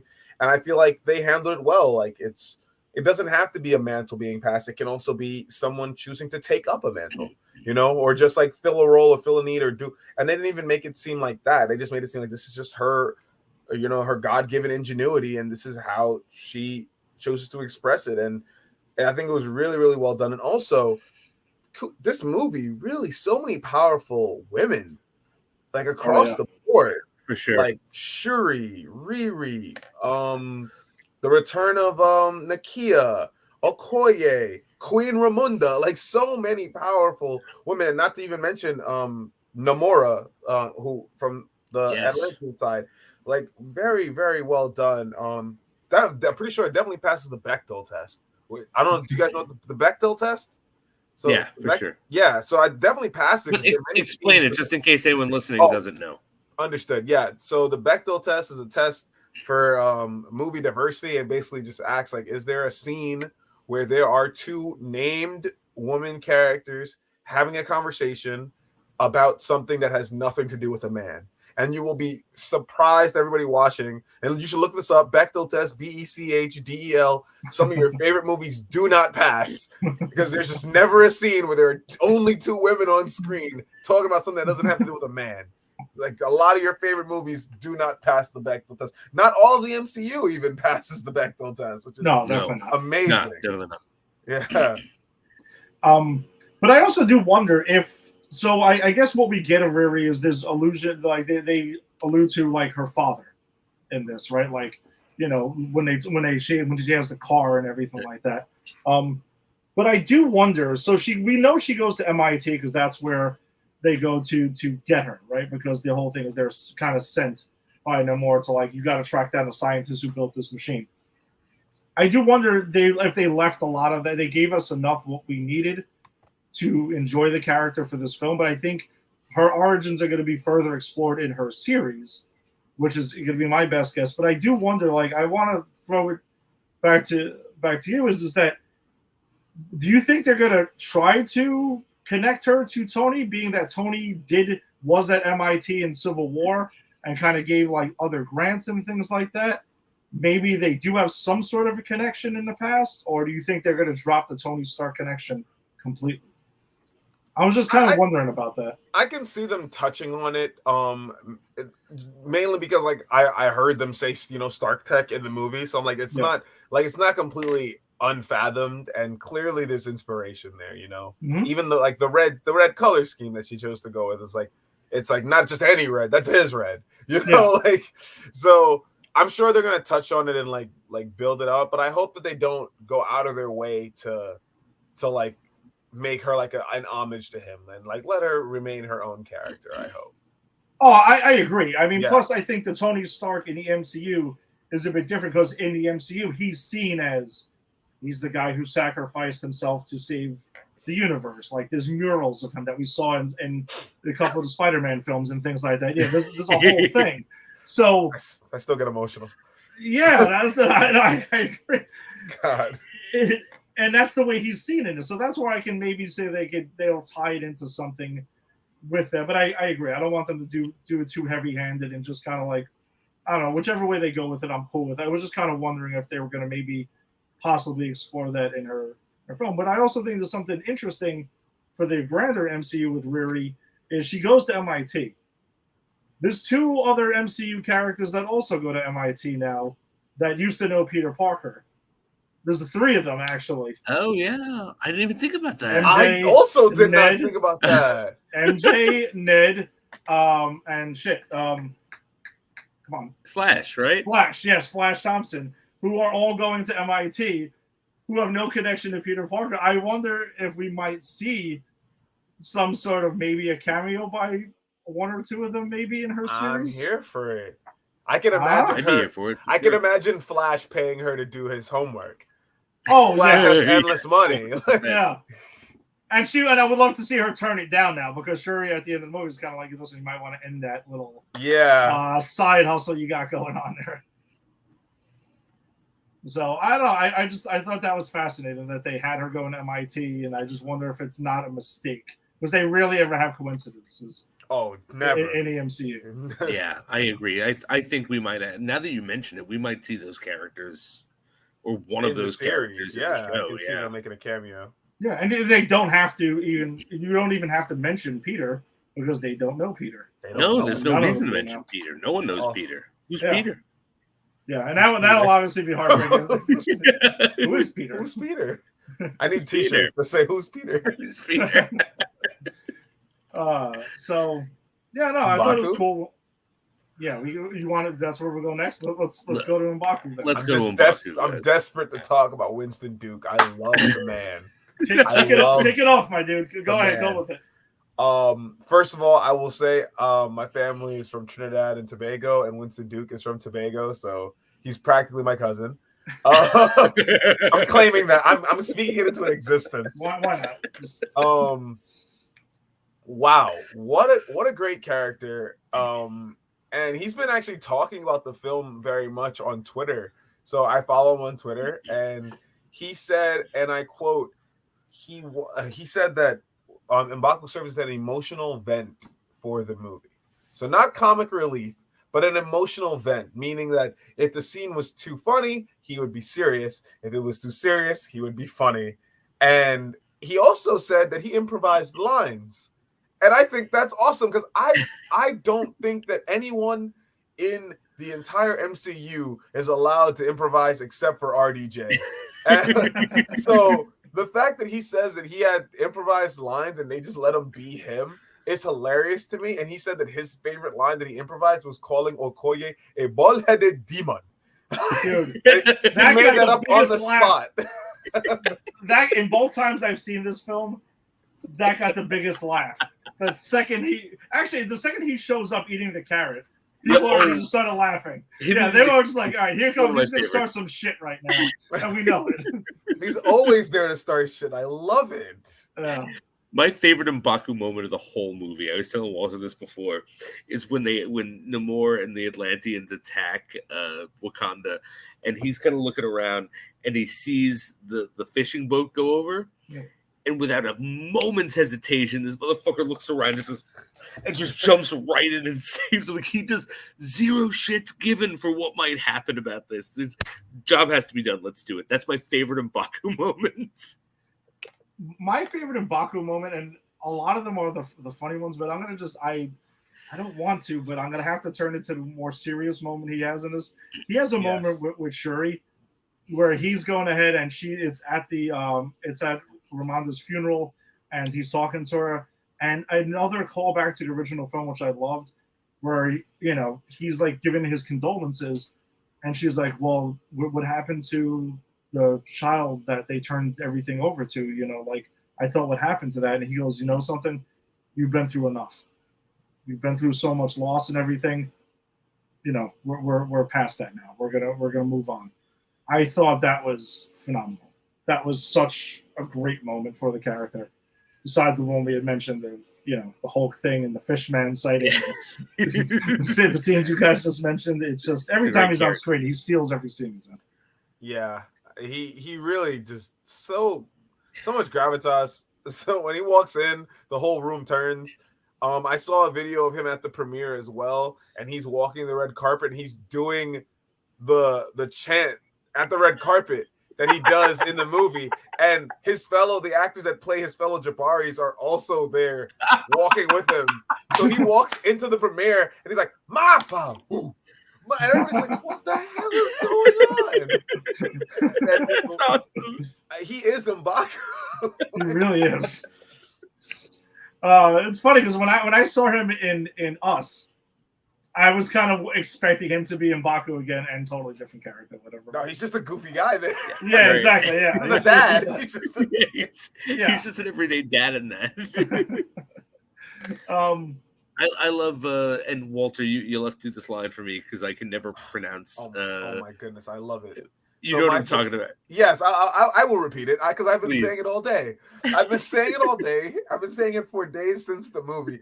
My favorite line that he has in the entire film is he's sitting there and they're talking about what they should do in regard to Namor, and this is after he gets punched in the chest, and his tone changed after he got punched in the chest. Oh yeah, but it wasn't about the Fishman anymore. No, and he had respect for him afterwards because he looks at everybody. He says, "Do you know what his people call him? They call him Kul Kul Khan, the feathered serpent god." And then everybody looks at him like, "How the hell do you know that?" And he's like, "You think because we are Jabari, we do not read?"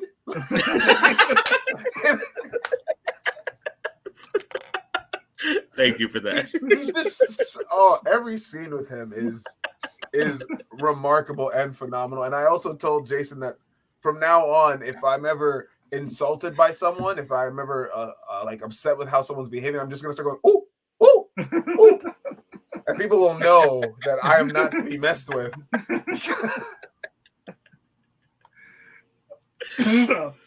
Oh man. So I guess the next character we can speak to is we can talk about Ramonda. Oh, like I mentioned earlier, like she's one of the standouts in the film for me. Is Angela Bassett just crushes in this, and another one who's dealt with like so much emotional range in this film. It is mostly like pain. I think that's where she has to. Most of her scenes are just her experiencing pain, losing her son. Like having to help her daughter through, and also dealing with essentially the bullshit from the outside world and calling them out on it. And it's tremendous. And I was shocked when she dies, when I was too. Namor kills her. I did not think that they were going to go there, mainly because I was thinking of Shuri as well. Like, wait a second, how much is she going to withstand in this film? Too much for one character. I was thinking about it by the end of this movie. The entire royal family outside of Shuri has been murdered by the MCU. Yeah. Right? Like I mean, Chadwick, of course. Yes. Not. But like the whole Wakanda thing is like Wakanda is introduced in Civil War, and that revolves around the death of the king, right? Shuri and T'Challa's father. And then Shuri then has to lose her brother and her mother in the same goddamn movie. It's like, Can you give the royal look? I understand. I'm not a royal family apologist. Can we give this royal family a break? Seriously. I Yeah, agree wholeheartedly. Yeah, and we talked about other MCU characters who have gotten like a lot. Like, Peter has done with a lot. Right. Peter Parker's taken a lot, but we also know in the comics he goes through shit constantly or whatever. Yeah, well, there's love piling on Peter Parker at times. and Thor in the MCU has gone through some shit too. Like he's been through quite a bit. But I feel like those were spread out amongst films. This is just like Jason had mentioned perfectly, in the same freaking film, man. Yeah, it's banger after banger for her. It's like really a lot to take on. And one line that like gave me chills in the film is like Namor just floating outside the window, and he's like, bury your dead, mourn your loss, you're the queen now. Yeah. What? Yeah. Like it was said with like compassion, but also, oh my gosh, that hurts so much to hear. Chilling. Yeah. So absolute chilling. But yeah, Ramonda is, in every scene, especially you mentioned the one where she's calling out the French and they actually get caught red-handed trying to steal. I love that scene. Vibranium that's there as well. So what did she say? We as a show of good faith, we will not make an issue of it this time. Yeah, like she says something like that, where it's like, but don't fuck with us again, is the implication. Basically, yeah. And she brings them right out. It's not like she's just mentioning them. No. She brings them right out right there. Brings them out in cuffs on their knees. It's visually, it's a great scene. Yeah, and also and this is just the dumb things that I think about while watching movies, because my brain's running a mile a minute. It's a powerful scene, but I also laughed and chuckled a bit at the fact that the Dora Milaje bring these guys in, and then Okoye tells them to kneel in her tongue, and they kneel, which means at some point in time they were taught that this means kneel down.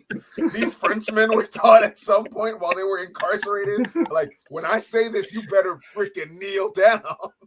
Oh, I could totally see her yelling that at them and hitting them in the back, like, get the fuck down, motherfucker. I mean, Okoye is awesome in this, right? Like we could just say across the board, Okoye. Yeah. I mean, she's fantastic, and her story. Like, I'm glad she gets a story arc. Like in the first one, she's a great character, but she doesn't really have a story arc, right? She's the Dora Milaje, right? Like she has that great moment where she has to decide, am I, who am I protecting? The king as a person, or the king as the crown, right? And that's awesome. But this is actually a story arc that feeds off of that, because Ramonda's like, when eventually Shuri gets kidnapped and Ramonda's acting out of absolute grief, she fires her, says, get out. And she begs her, Okoye begs her, let me just die in battle.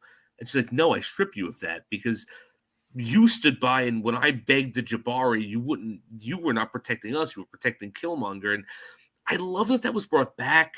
I love that it was part of the arc, and I love that part of her arc is the redemption for that. Like, she now gets to stand up, and even after being fired, she doesn't have to go back, right? She can turn her back on her people, but she doesn't. She's there in the clutch when the Atlanteans attack Wakanda, and she saves a lot of people, and she is one of the people Shuri taps as like the person to wear the armor that she can trust. And the fact that she got that story arc, I thought it was great, because that actress is fantastic and that character is fantastic. And I think up until this movie has not been explored as well as she could have been. I definitely agree with that. They really dove into her character and made that whole scene of her getting like ran through by Queen Ramonda. I was like, just the facial acting and the pain in that, but then also the stoicness of like, okay, I'm a general and this is my role, I'll put my staff down, I'll be on my merry way. And I also love that they kind of, they just slide these side comments in, like that, like her husband is still alive. He's still like, he's just kind of banished or like maybe in prison, but like Ryan Coogler himself said, like, yeah, he's still alive. So they like, and I think Daniel Kaluuya is a phenomenal actor. So that's like something they have in their back pocket. They want to pull him back in for something. They can do another whole story arc with her, like saving her marriage, maybe, or something like that. There's like really endless possibilities there. So it's really cool that they gave her room for growth. And I love the fact that they acknowledged his absence because he was filming Nope during this time, and that's why he kind of had to like step aside. Which I agree. I also enjoyed the character a lot as well. It sucks that he couldn't, find a way to pull off both, but it is what it is. But yeah, you're right. I'm glad they didn't kill him off or anything like that, so they can go back to him because obviously we will get more Black Panther films. That's a given, and he's mentioned the Disney Plus spinoffs that we don't know about yet, but will be coming along down the line.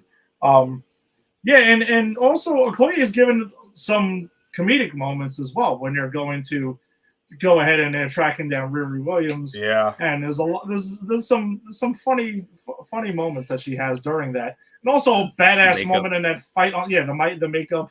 She's got like the ashy head, and they're like, wait a second, see, I told you it looked great. She kind of made me think of the wig in the first film when they went to South Korea. Sure. It was just kind of that thing again. She also has some serious badass fights, especially the one that was on the bridge with not I forgot what the general is, kind of like the general of the Atuma. Okay. And let me tell you this, I was very excited and you obviously didn't hear me over the person 6 rows back speaking very loudly. We'll get to that eventually because that was insanity. But when the general was named as Atuma, I went, I fucking knew it, because Atuma, guys, was as you know that I have my connection with these weird comic book characters is I read a lot of like the Marvel universe, read a lot. It was just literally comic books of these obscure characters, right? And then they put out these deck of cards with these obscure characters. And Atuma was the first on that deck of cards. And so I know that character very well as the sometimes antagonist, sometimes right-hand man of the Submariner from that. But I also know him because as a kid, I collected those cards when I was watching movies like Kindergarten Cop. So the reason I really remember that character is because in my head canon, every time I see his name, I go, is that Atuma or is that not Atuma? Wow. And you think I'm doing a bit, but that really is how my kid brain worked. That was a joke I made as a kid to myself all the time. So when they revealed this as Atuma, I almost wanted to hit you and TJ and go I fucking knew it. Fucking Atuma. It is Atuma. It is Atuma. Oh my god, that's excellent. But another thing with Okoye though, so she becomes by the end of the film, she gets the armor for the Midnight Angels. So they're also in the comic. That's a comic thing that's like comics accurate, where she goes ahead and they're kind of like a subdivision, kind of like the Navy SEALs of of the Dora. The Dora Milaje, yes. Yeah. I was having a brain fart there for a minute. Yeah, she's like Black Ops. Yeah, you're like, oh shit. So this suit, by the way, and I love the fact that she shits on the suit. Repeatedly. It's because even Shuri's like, hey, yeah, she has notes, of course. She hates it. And she talks about how ugly it is, but then they fucking kick ass in that thing in the final battle. That's great. And I guess that can kind of, where do we want to go next? Who do we want to talk about? Sheesh. I mean, I guess whatever. I'll move into a story point there. So okay, we know that. Yeah, I mean, while we can jump to characters, I do want to get back to Shuri, and we'll find out where everyone ends. So they have this arms race for vibranium, which everyone's pretty much after at this point, and that also ties in Val, who's in this, who we had met in Falcon and Winter Soldier, who was also in the colonizer's husband. Yeah, so we didn't know that was a colonizer. Right. Shuri's favorite colonizer's ex-husband. That's in this film. That. My favorite colonizer. Let's check in on him. No, she's Julia Louis-Dreyfus is great in whatever she does. When she shows up, she's there.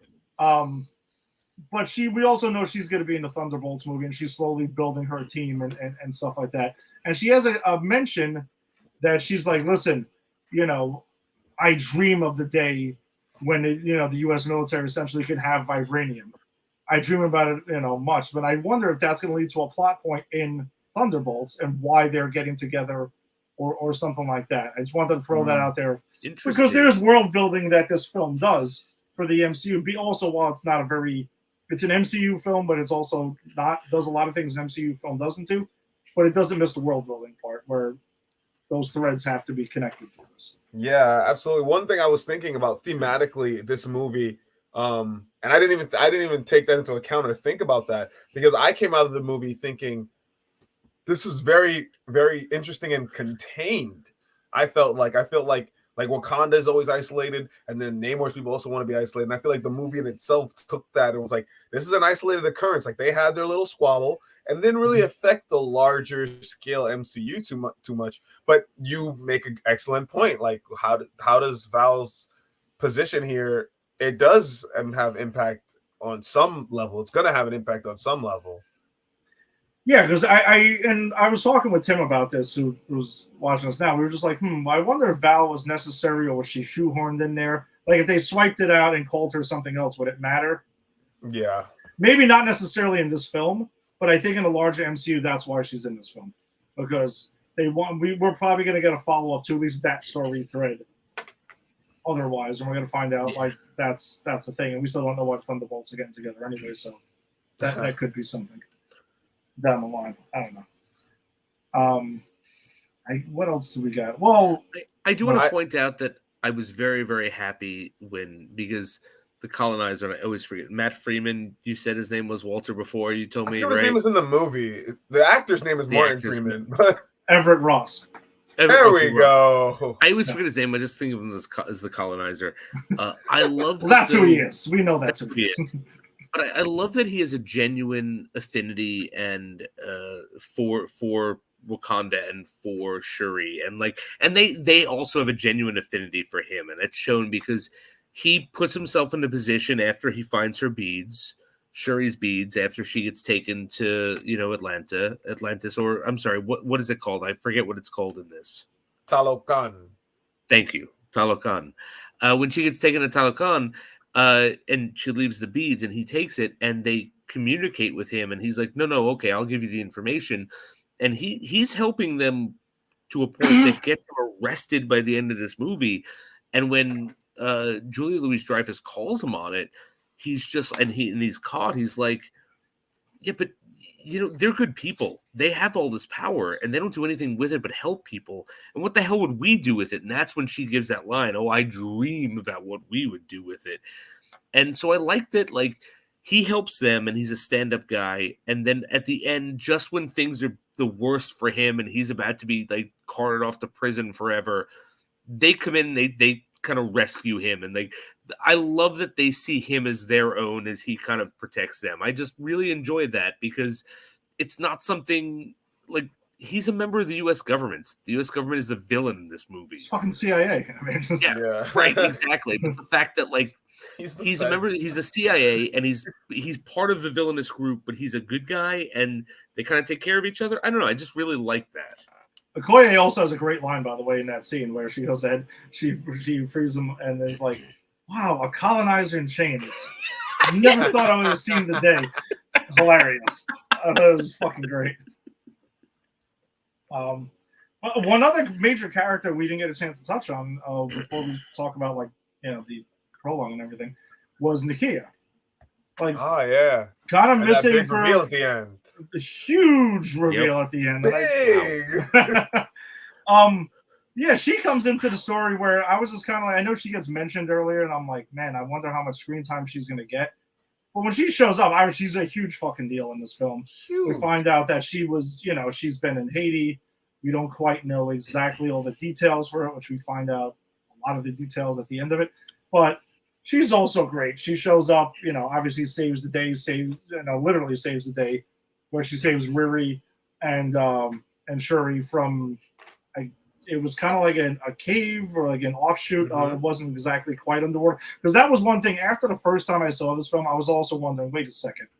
Shuri needed this suit to go to Talokan the first time without crushing the bones and stuff like that, because Namor has that great line where he's like, your bones would crush, your lungs and all this other stuff. Or you can wear a suit.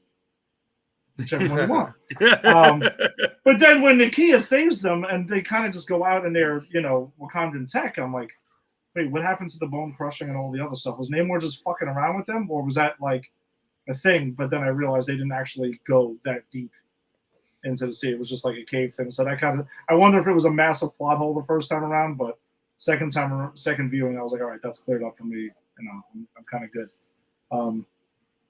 But Nakia, I mean, I don't know if one of you guys want to start off with what the big reveal is at the end, because she's got a huge thing to do with the MCU moving forward. Jason, you want to take that? I mean, the big reveal is Prince T'Challa, right? I mean, Simba. Simba. If she would hold him up like that, the place would have like lost his shit. I love it. Yes, I love it. But we get this beautiful moment, and that's Chadwick's. Is that Chadwick's son? I don't know the actor. I don't believe so, because I think we had mentioned it briefly afterwards, or I was talking to TJ about it, and I wondered, and I could have sworn I saw in the credits the second time around, because I literally was staying for the credits to see what his name was. Didn't match. It wasn't Boseman or anything, so I'm assuming no. I mean, then if it wasn't, they cast the perfect kid, because that he looks like he could have been Chadwick Boseman as a kid. Yeah. But yeah, no. I mean, we find out that the whole reason that she left in the first place was because after the blip, let's not forget the blip, because that is important. We don't forget these things. She was pregnant, and it was too painful for her to be away, for her to be in Wakanda that whole time with T'Challa's son while T'Challa was blips, and no one knew he was coming back, right? And so she went to Haiti and raised his son, which only Ramonda knew about, and now Shuri knows about. And it was a beautiful moment of like introducing sort of, I kind of wished it was, I mean, it doesn't matter, but I wished it was Chadwick Boseman's son, just because of the passing of the torch, the mantle, like, and the feelings I have for that actor here. I just did some quick research. It's not confirmed. Okay, so yeah, fair enough. Yeah. But I love that reveal, and I love the fact that she's brought in as like, okay, you're the best of the best, and you need to help us. And she goes out of this movie going, yeah, here's the reason I left, and I want you to meet your nephew. And it's a beautiful moment. And it also tied together some points from within the movie that I'm not sure if you guys caught on, because I know I didn't catch them going through the movie. Like, Nakia was calling Shuri a lot earlier in the film, probably to introduce them. Probably like, come to Haiti and meet your nephew. And like, she kept ignoring the calls from Nakia because she was mad at Nakia for not being there for them and not being at the funeral. Like, it also explains why there's no Nakia sighting in Endgame. Like, no, I'm calling T'Challa.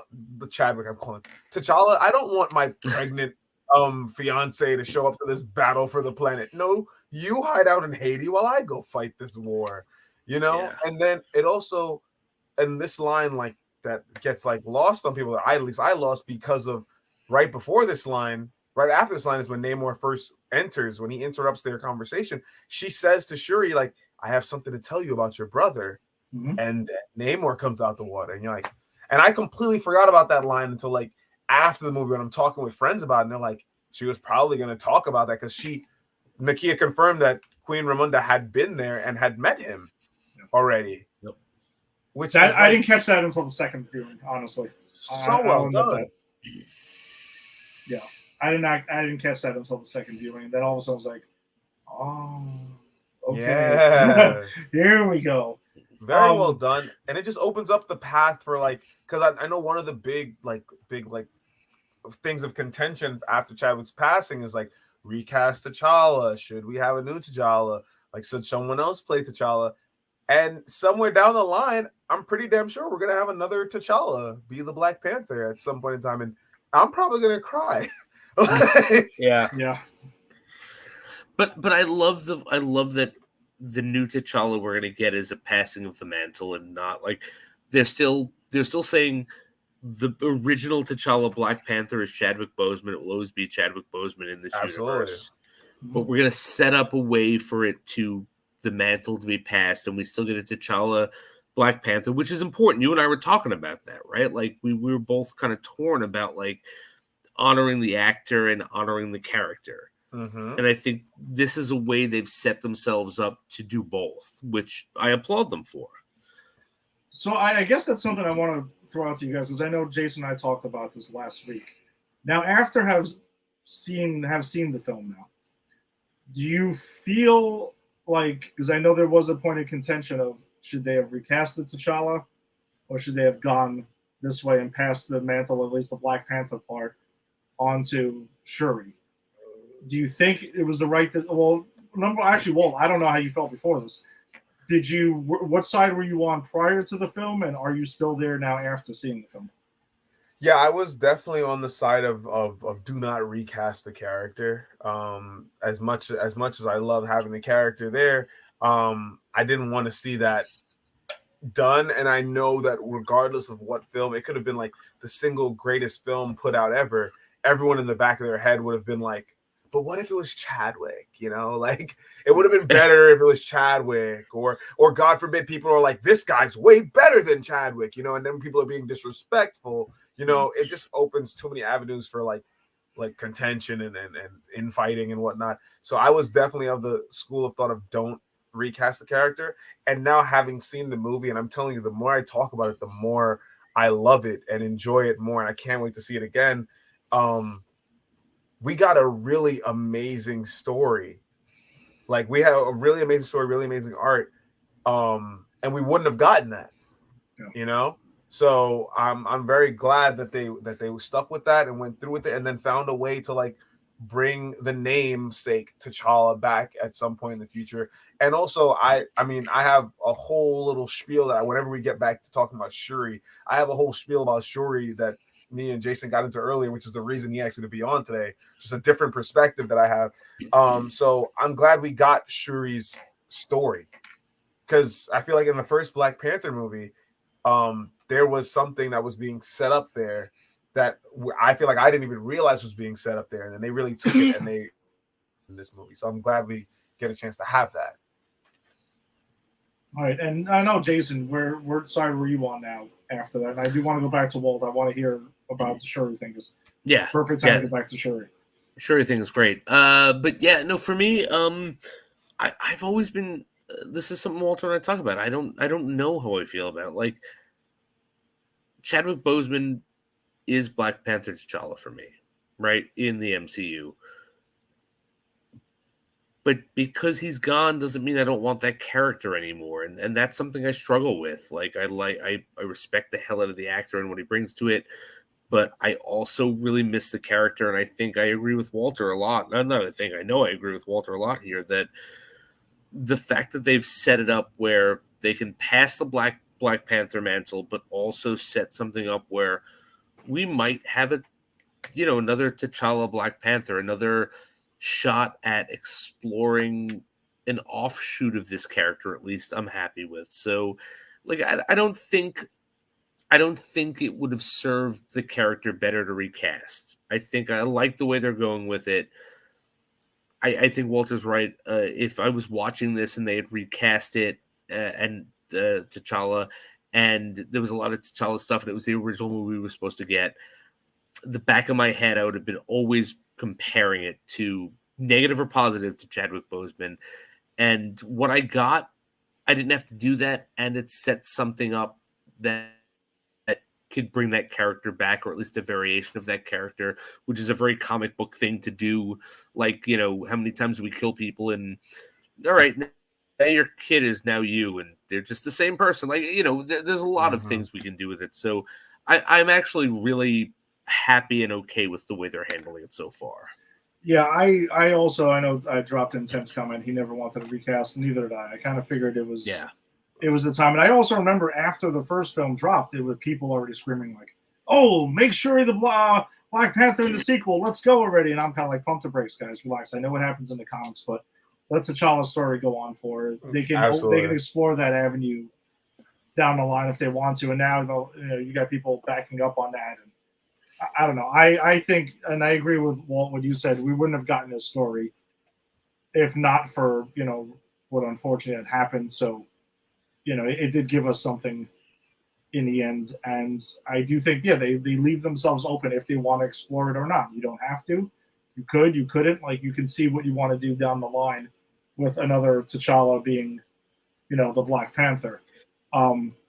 Which I want to hear your thing first before we get into what the ending potentially sets up. What's going on with Shuri then?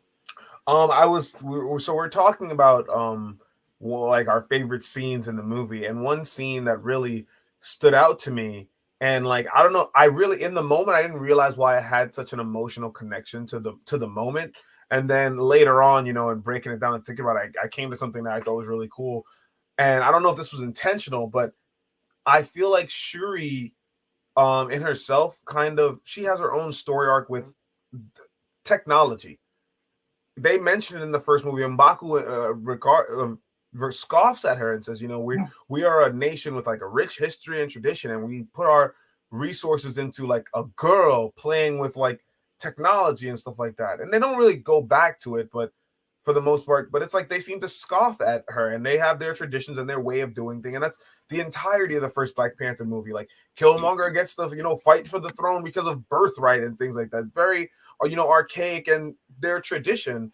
And then we come into this film where once again, Shuri is like, technology is the reason she doesn't get to be with her by her brother's side, because she's so focused on trying to fix things.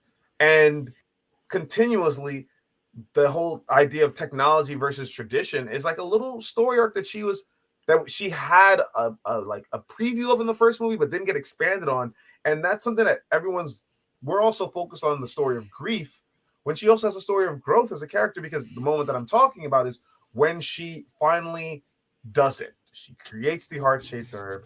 She takes it, and Nakia is telling her, like, do you want me to put the dirt on you? And she's like, no, you might need to, like, cardiac arrest me or whatever. She has her vision, comes back, and then she's so livid and upset with, like, I did your tradition. She actually said, I did your stupid tradition, and it still didn't give me what I want. Nothing worked. So, like, technology's not working for me. I can't say my brother. Tradition's not working for me. I can't, see my mother. Like, nothing's working for her in this moment. But then the moment that I love so much is when she goes and she lands in the middle of them talking in full Black Panther garb. Once again, M'Baku immediately challenges her arm wrestling.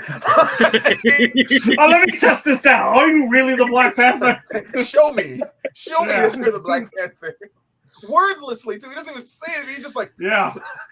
But then after that, they celebrate, and they're chanting and they're doing their traditional dances and they're singing. And Shuri, like, her mask comes down and you see she's like silently nodding around, and she's like acceptance. I feel like she didn't get that from the people of Wakanda in general. She got that acceptance, and it really, I didn't understand why that moment resonated with me, but it made me think Shuri kind of represents like first generation immigrant kids, which I would be one of them. My parents immigrated here from the Caribbean. And if you speak to any first generation immigrant kid, your parents are usually very strict. They don't want you to go out and intermingle with other people, specifically Americans. Like, they want to keep you safe. They want to keep you in the house, and they want you to maintain the tradition and stuff of our culture, and don't let that go. And you see that with Shuri. Her mom is like, no, don't let her go to America. Like, something bad's going to happen. Like, keep her safe. And then people scoff at her technology. So seeing that moment, she lands there, and she's being embraced by her people in their traditional way. So it's also her being accepting of the culture. And I feel like that's a growth that we all go through, like being accepting of what came before you, the mantle of Black Panther, the tradition of the people, but then also trying to incorporate your technology and the changes going forward. And I think that was really beautiful. Like, that arc is something I feel like not a lot of people are talking about, because we're so caught up in the grief and her growing as a character and dealing with revenge. But she had her own little growth that she had to go through personally. That was already, the seeds were planted in the first movie. Yeah, and I think part of her, I agree with you, Walt, like 100%. She struggles with that in this film back and forth, where it's like, she says at one point, the Black Panther is something we need to move on from. We need to build, you need to make sure that none of this ever happens again. I have to, use the technology to do it. And then, eventually when she sees that seems to be after her mother passes, then she kind of needs to protect her, because the belief at that point is like, wait a second, these people are taking shots at Wakanda because they feel like we don't have a protector anymore. And that's also another story thread that goes throughout this film, where it's mentioned a couple of times where, wait a second, you think we're like, we're vulnerable now, but we're not. And yeah, when she finally recreates the herb, and she gives herself the power of the Black Panther, another huge thing happens, by the way, during that, when she goes to the ancestral plane. Oh yeah, we forgot about that. No, we're not.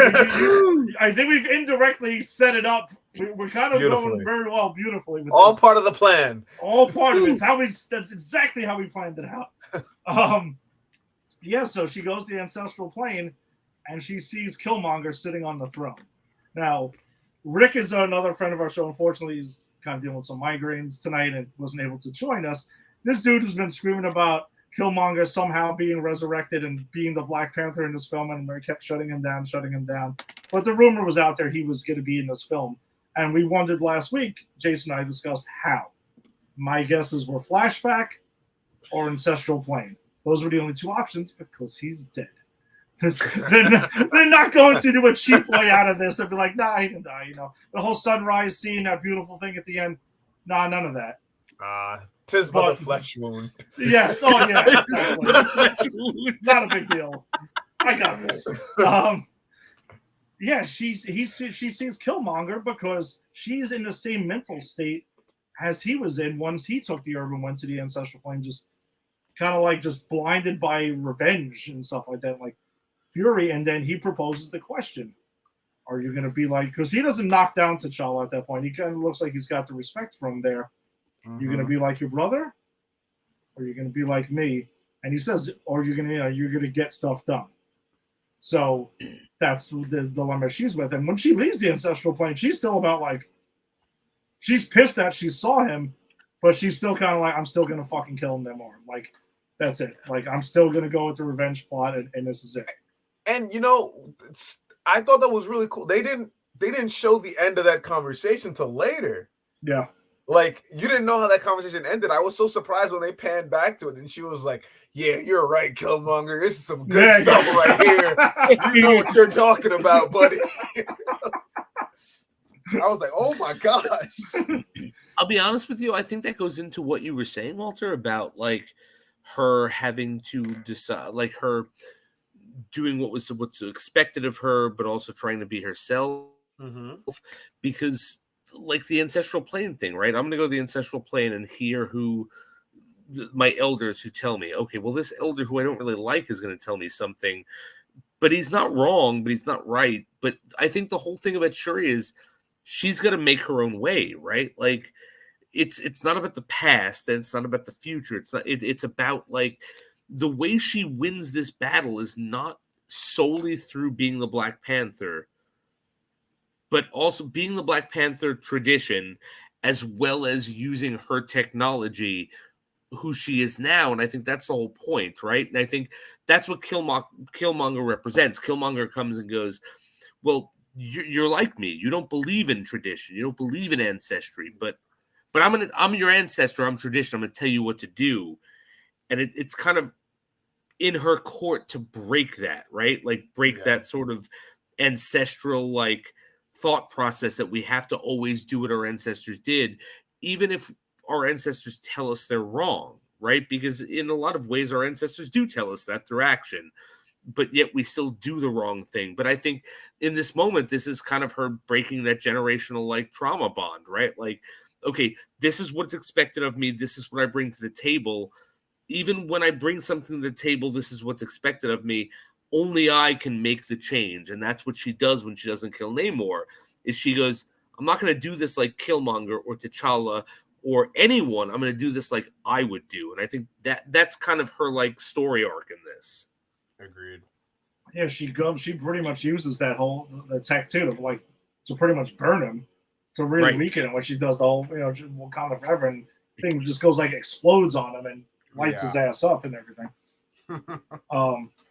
So I also just wonder, so if we go towards the end of the film, and there's something on Namor we didn't touch on, but I did want a big thing I wanted to get to in a minute, was So Shuri is the Black Panther at the end of the film, but then, it looks like it's going to be Challenge Day, or they were going to properly induct Shuri, and then M'Baku comes off the plane and is like, "I'm here to challenge," but he also knows Shuri can be here today.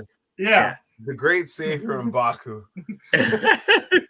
So the way I took this, as they had their conversation, they see eye to eye right now, Shuri and M'Baku, and my thing was, I feel like Shuri's going to be the protector and be the Black Panther, but M'Baku is on the throne now. Yes, that's how I read it. That was my takeaway of it. I agree. That's what it seems like. Which I thought was pretty cool. That it's kind of like they both sort of got kind of what they wanted. Because I think she acknowledges, like, he's a great leader. He takes care of his people. He's taken care of Wakanda multiple times now, because he does take them in, when it looks like the city is vulnerable, and he's kind of running the show there. So, yeah, that's my guess is how that's how it left me.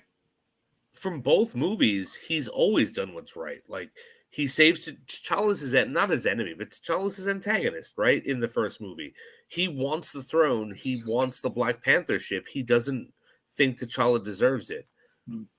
Yet T'Challa beats him fairly and convinces him to tap out so he doesn't have to kill him, because T'Challa doesn't want to do that. And in response, he saves T'Challa, right? He takes T'Challa's family in. And M'Baku always does what's right. He's the brave one. He's the level-headed one. I think he's the perfect choice to be the new king, right? Because Shuri doesn't want it. This is not Shuri's. Shuri is the Black Panther. Shuri wants to protect people. She wants to do things her way. She doesn't want to be sort of chained by tradition. M'Baku is a guy who can be chained by tradition but still get things done. I think it's a perfect pairing and they obviously decided, because he comes out and says, they all go, oh, Shuri's coming, the Black Panther's coming. And he comes out and goes, she can't be here today. It's Challenge Day. Like, they've made this decision together before this moment. And I think it's a good decision. I think it's and it leaves us for the next Black Panther movie or whatever comes after this. It leaves us in a great place because we all love M'Baku. I mean, if you don't, you don't understand these movies, or I don't know what the fuck you're watching, because he's fantastic. Tim is absolutely loving M'Baku, because that's pretty much most of his comments so far. The single best Wakandan. For sure. Just Winston Duke himself is the single best Wakandan. Oh my gosh, such a great character. But like, you put him on the throne and you make Shuri the Black Panther, and you open yourself up for so much to do in the next Black Panther movie. It's a perfect choice. So yeah, I'm talking a lot about something that I should have stopped a while ago, but I like it. No, I like it, and I also like I like the separation of the throne from the Black Panther mantle. I think that's really cool, because if we recall, like in Civil War, T'Challa was already the Black Panther, but his dad was still the king. So like, those two roles aren't intrinsically tied together. You don't have to be both of them. Like, you don't have to be the leader and the Black Panther. So I think it's cool that Shuri can be the Black Panther and be the protector of her nation, especially because, like, just thinking like that term protector, like wanting to be the protector, and they kept repeating that over and over, I'm sure for a reason. Like she was unable to save her brother. She was unable to save her mother, So like, being a protector is something that she definitely probably wants. It would be something that would satisfy her and be like a way to live up to their memory. But being a queen and being a leader of a nation, I don't think that's what she would want in my analysis of the character. So I love the decision going forward. And the end of the film said the Black Panther will return. So, I'm excited to see where she shows up. Yeah. I mean, I guess it could be in the whatever Disney Plus series that we get that involves Wakanda, or maybe she even shows up in Ironheart. I'm not really sure. Maybe. Because we know we have 2 Avengers movies coming down the line, which you can pretty much pencil when we will see her in. She'll be in Kang Dynasty and Secret Wars, for sure. And she also planted the heart-shaped herb that she synthetically made, which is a cool moment that I saw that was really nice. Like, it's not like cool. it's something that she's just keeping in her lab and only she can make. Like, she started a new grove. So that's really cool that she's helping also like heal the past and heal like what was lost for her people.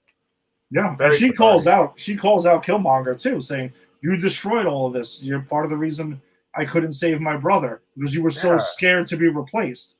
Which, you know, technically is the truth. That's what Killmonger was like. There's not going to be any. Yeah. It's me or nobody, and that's it. I'm what you got from now on. Worst cousin ever.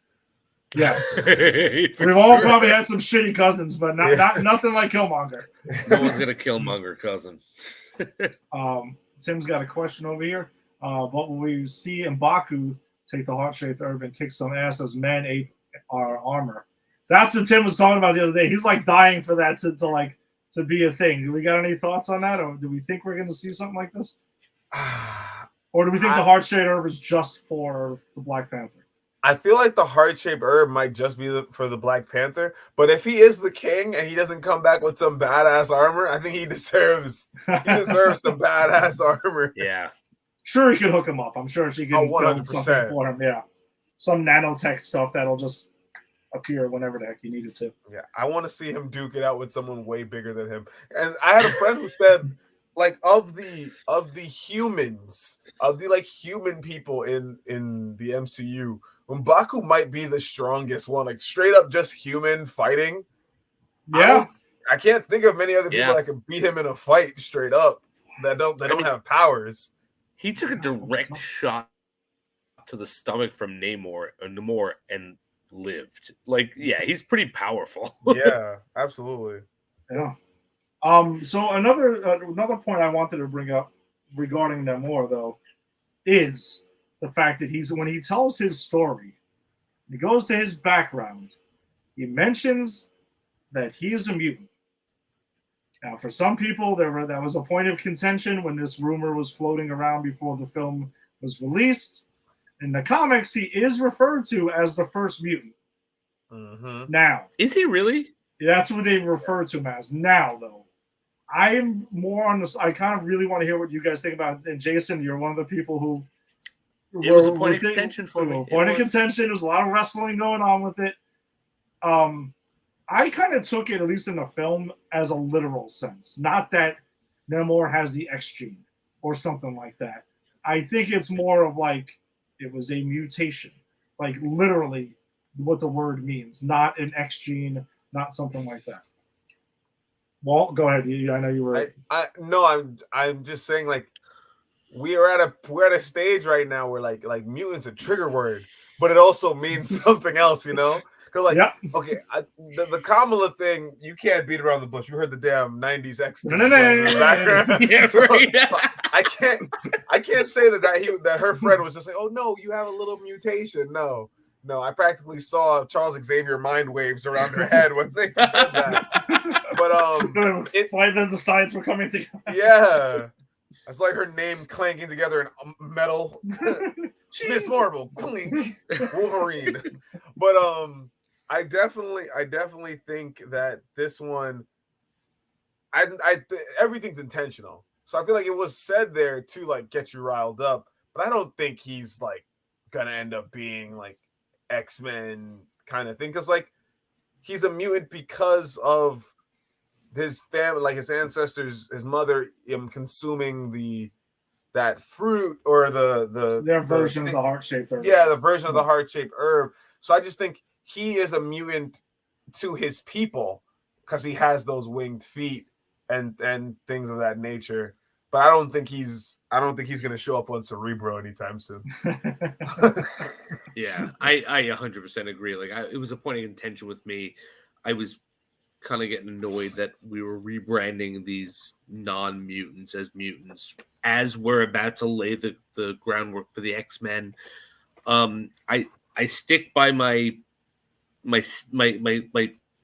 bones to pick with Miss Marvel with that, because they did, as Walter said, they did set that up. But this wasn't that. This could have been like, this was more. I read it more when he said it like I was a mutant, in the sense that every one of my people drank this and became fish people, but because my mother drank it and I was in her, in her body and whatever, I mutated to become something different, which, as you said, mutating and being an X gene mutant are two very different things. And I don't think they were even implying that he was an actual X-Men mutant. I think they were just saying, yeah, I'm a mutant because I'm different than my people.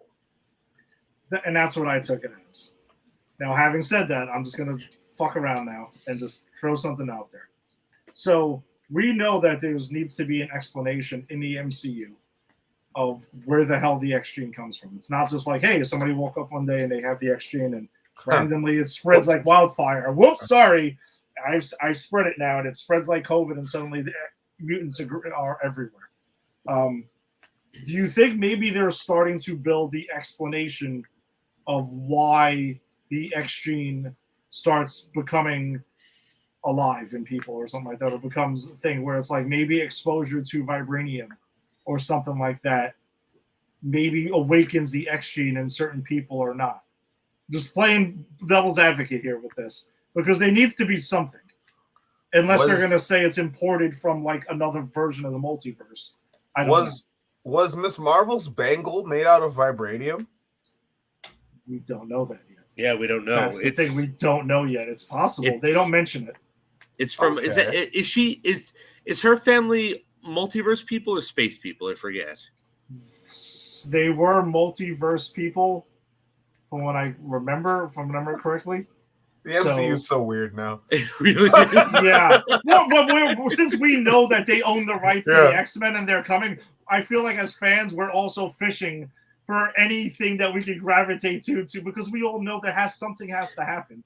Yeah, and then they teased us in She-Hulk with a little thing. Which was genius, because they know, again, them being so self-aware of the fandom, we all know that we're all like foaming at the mouth to get to the X-Men already. But also, I there's not a single waking moment where I'm not just imagining like all the things going on in the MCU, somewhere they're out there, Logan is getting into bar fights, and I'm like, yes. Pink Wolverine. Absolutely. That's what he would be doing. So I guess that's just an idea. Like maybe that is the explanation that's going on here. You're right, because maybe there's got to be a connection with her Miss Marvel's bangles and the Shang-Chi's 10 rings and stuff like that. Like those two I think they're clearly connected, and that's going to be something. And I don't know if this is something that's connected with that, but I don't know. Or do they just say, hey, listen, the mutants were imported from another universe, the Fox X-Men universe, and we're just going to take the shortcut and import them in there, and that's it. I don't think that's going to happen, though. I think you're right. I think it's going to, I don't know if it's going to be a vibranium. I don't think it's going to be something we're seeing right now. Like, I think it's going to be something that they've laid the groundwork for that seems innocuous, that all of a sudden they go, oh, this is the cause of the X gene, and we all go, yeah, that seems plausible. Like, I think that's what it's going to be. Something from the quantum realm will come out and activate. Yeah, there you go. We are getting Quantum Mania before X-Men. Oh, and by the way, that whole trailer, I don't know, Walt, did you see this in 3D or anything, or just standard? I saw it in 3D. Okay, so yeah, we saw it in 3D as well, and I got to see it in IMAX the next day. That trailer, because when we saw this movie, I'm like, I wonder if the 3D was really necessary for this film. Not really, but when I saw the trailer for Quantum Mania, I'm like, yeah, that might be something you need to see a little extra for. Like, we might need some 3D and some IMAX for that crap. My most excited part about that, I was telling Walt this yesterday, or maybe even today, I don't remember. It's when Kang comes down in full costume. Like, I get Kang, guys. I never thought... No one ever wanted Kang before, except for me. And now we all want him. But I really want him, because I've always wanted him. And now I get him. And he looks awesome. I love it. My most exciting thing is that Bill Murray? Yeah. Bill Murray. Exactly. That's my most exciting thing. I don't know why. I never thought I'd get Bill Murray in the MCU. No, not at all. He always shows up when I need him. The end of Space Jam, the MCU. Space Jam. He's just that iconic figure for me, and I don't know why. It's just him jogging in at the end of Space Jam. I'm like, that's my great white savior. Bill Murray. I now want a movie where Bill Murray is your great white savior fairy godfather. Yeah, that's what he is for me. I haven't even seen a lot of his work. It's just in my childhood mind, it's like that guy was there when I needed him. When ghosts were taking over New York City and stuff like that, he was there. Absolutely. He was there. When the same day kept reliving itself over and over, he was there. When a gopher was being a prick and running around the damn golf course, Bill Murray was there to take him out too as well. So before we wrap this up, like Jason, so now there's a lot of vibranium talk going around. It's an arms race for it that we've talked about. I mean, we didn't get to see him, but we got to assume that Victor can't be too far away. He's looming. Victor Von Doom's got to be around there somewhere. There was so much talk and rumor of even like a reference to him or something in there. And Ryan Coogler kind of shut that shit down in an interview the other day. Actually, he was like, Doom was never on the plate. He actually said, because I love listening to interviews. He said that when they were filming the first Black Panther, he asked for dibs on Namor. Like when they were filming the first Black Panther, he was like, we're gonna do a future film. He's like, no one's used Namor, right? He's like, can I get that? Can I get permission to like lock that down? So like it was planted, but he said Doom was never on the table, nor even like an idea. It was always like Namor is very important to me, and that's a character I want to use. Okay. That's awesome. I didn't know that. Yeah, because we speculated last week that we thought that was because we all knew there was going to be just one mid-credit scene. And we were kind of assuming that if we did hear anything, it was going to be in the mid-credit scene. But now, having seen the film and like the way it emotionally ends and then picks up at the post-credit scene, obviously, now I'm like, don't worry about it. Doom could wait. We know he's coming. All good. Yeah. I was my eyes were so peeled because my eyes are wired for Easter eggs.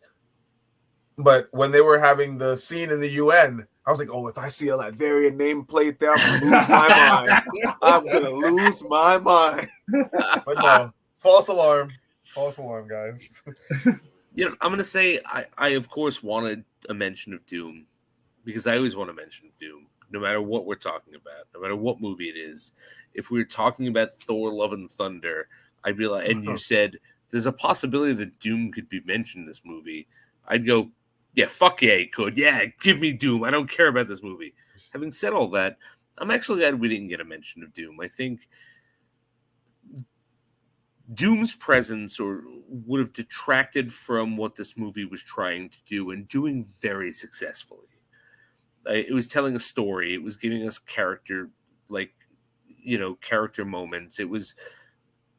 It wasn't fan service. It was a real movie with characters fans like. And I think, as much as I can't believe I'm saying this, I'm glad we didn't get any Doctor Doom stuff in here because I think that would have been fan service. And I felt that would have cheapened what this movie was doing. Agreed. Having said that, give me fucking Doctor Doom in the next movie, motherfuckers. Oh, I was about to say, on to Ant-Man and the Wasp Quantumania for our next Doom mention, because that's what it has to happen now. Yes, absolutely. Kang's going to be like, have you heard of this Victor guy? Yeah. No? Not He's really? a big deal. And I would love to break the fourth wall just for one time and go to the audience and be like, you've heard of him. I know. One might say Victor's destiny is in Doom. Nah. All right, so that pretty much wraps it up for us on this episode of Granny's PG. Thanks for joining us as always. If you join us on Facebook, go ahead and join the Granny's PG Facebook group as well. We got a bunch of stories and other conversations that go on a daily basis, trailers and whatnot, and rumors. So join in on the fun there. Also check out at Pop Culture Pros as well. You can go ahead and they're the mothership who we're represented by, popculturepros.com. Join their Facebook group as well. If you're joining us on YouTube, subscribe to at Pop Culture Pros. Check out all the other cool stuff that we got. Twitter, follow at Pop Culture Pros. Same thing as Instagram and wherever you found your audio-only podcast. Walt, what do you got going on here? Anything? The same thing as always. Walt rants on TikTok, Instagram, Twitter, all those jazz. That's about it. In M'Baku we trust.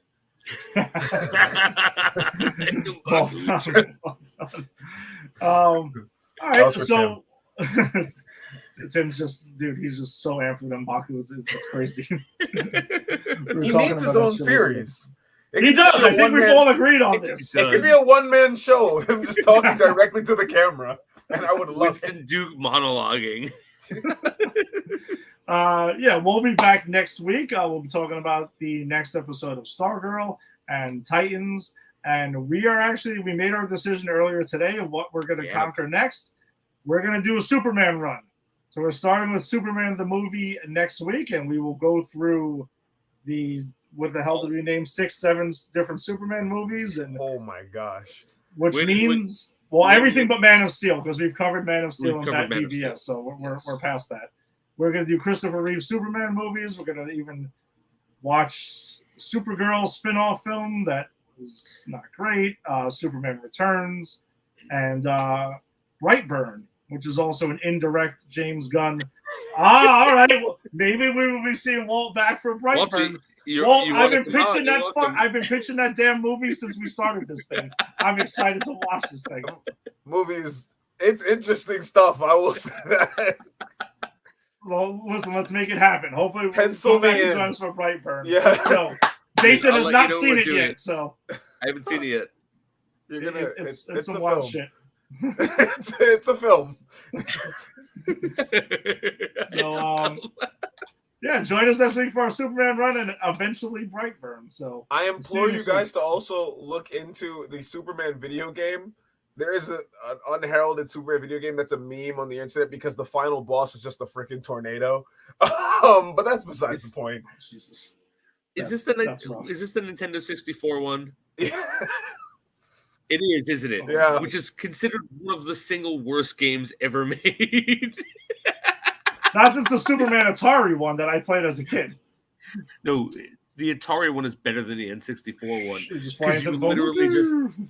literally just go through circles that you can't hit and then fight storms. Yes. We can discuss it when we get to it. Would you rather play that or watch Superman 4: Quest for Peace? I don't know. Oh, that's a good question. That's a good question I can't answer yet. Let me watch Quest for Peace again. For a later date. And then Grogan's biggest concern, which is worse, Superman 3 or Superman 4? He swears 3 is worse. And here's the thing, I'm with him on this. And I might change my opinion. And guys, this is what you're going to tune in for. Am I going to think that 3 is worse than 4 by the end of this? Because right now, as I stand, 3 is not a Superman movie. It's a Richard Pryor movie. Fair enough. And will you get Jason to say "fuck you" movie to one of these things? Because I kind of have a feeling between those two movies, we're going to get one of those. Yeah, a "fuck you" movie is happening at some point between 3 and 4. Wait, is Tim? Oh, here we go. Tim's starting it early. 4 is way worse. Tim, you are going to be obligated to join us for those, at least 3 and 4, and we'll see how that goes. So. I love how 3 and 4 is going to be like our biggest panel movie. Like we're going to have like 6 people on those movies. Oh yeah, we're going to have to start turning people. Just to bash them. Just to bash. Oh, well, when we do bad movies is when people start coming out of the woodworks. You know what I'm saying? That's hilarious. I've only been on for good things. I've only been on things for things we like. Well, because you're a sane person. That's why you're a normal person. We have crazy people that will come kicking down our doors to do the worst things imaginable. You're going to do Ghost Rider 2? I'm going to be scraping at the door to get in. Tim joined us, who hates Nick Cage, but was like, no, I'm there for Spirit of Vengeance. No question. That's who we work with over here. Love it. It's great. All right, so we'll see you next week. Peace.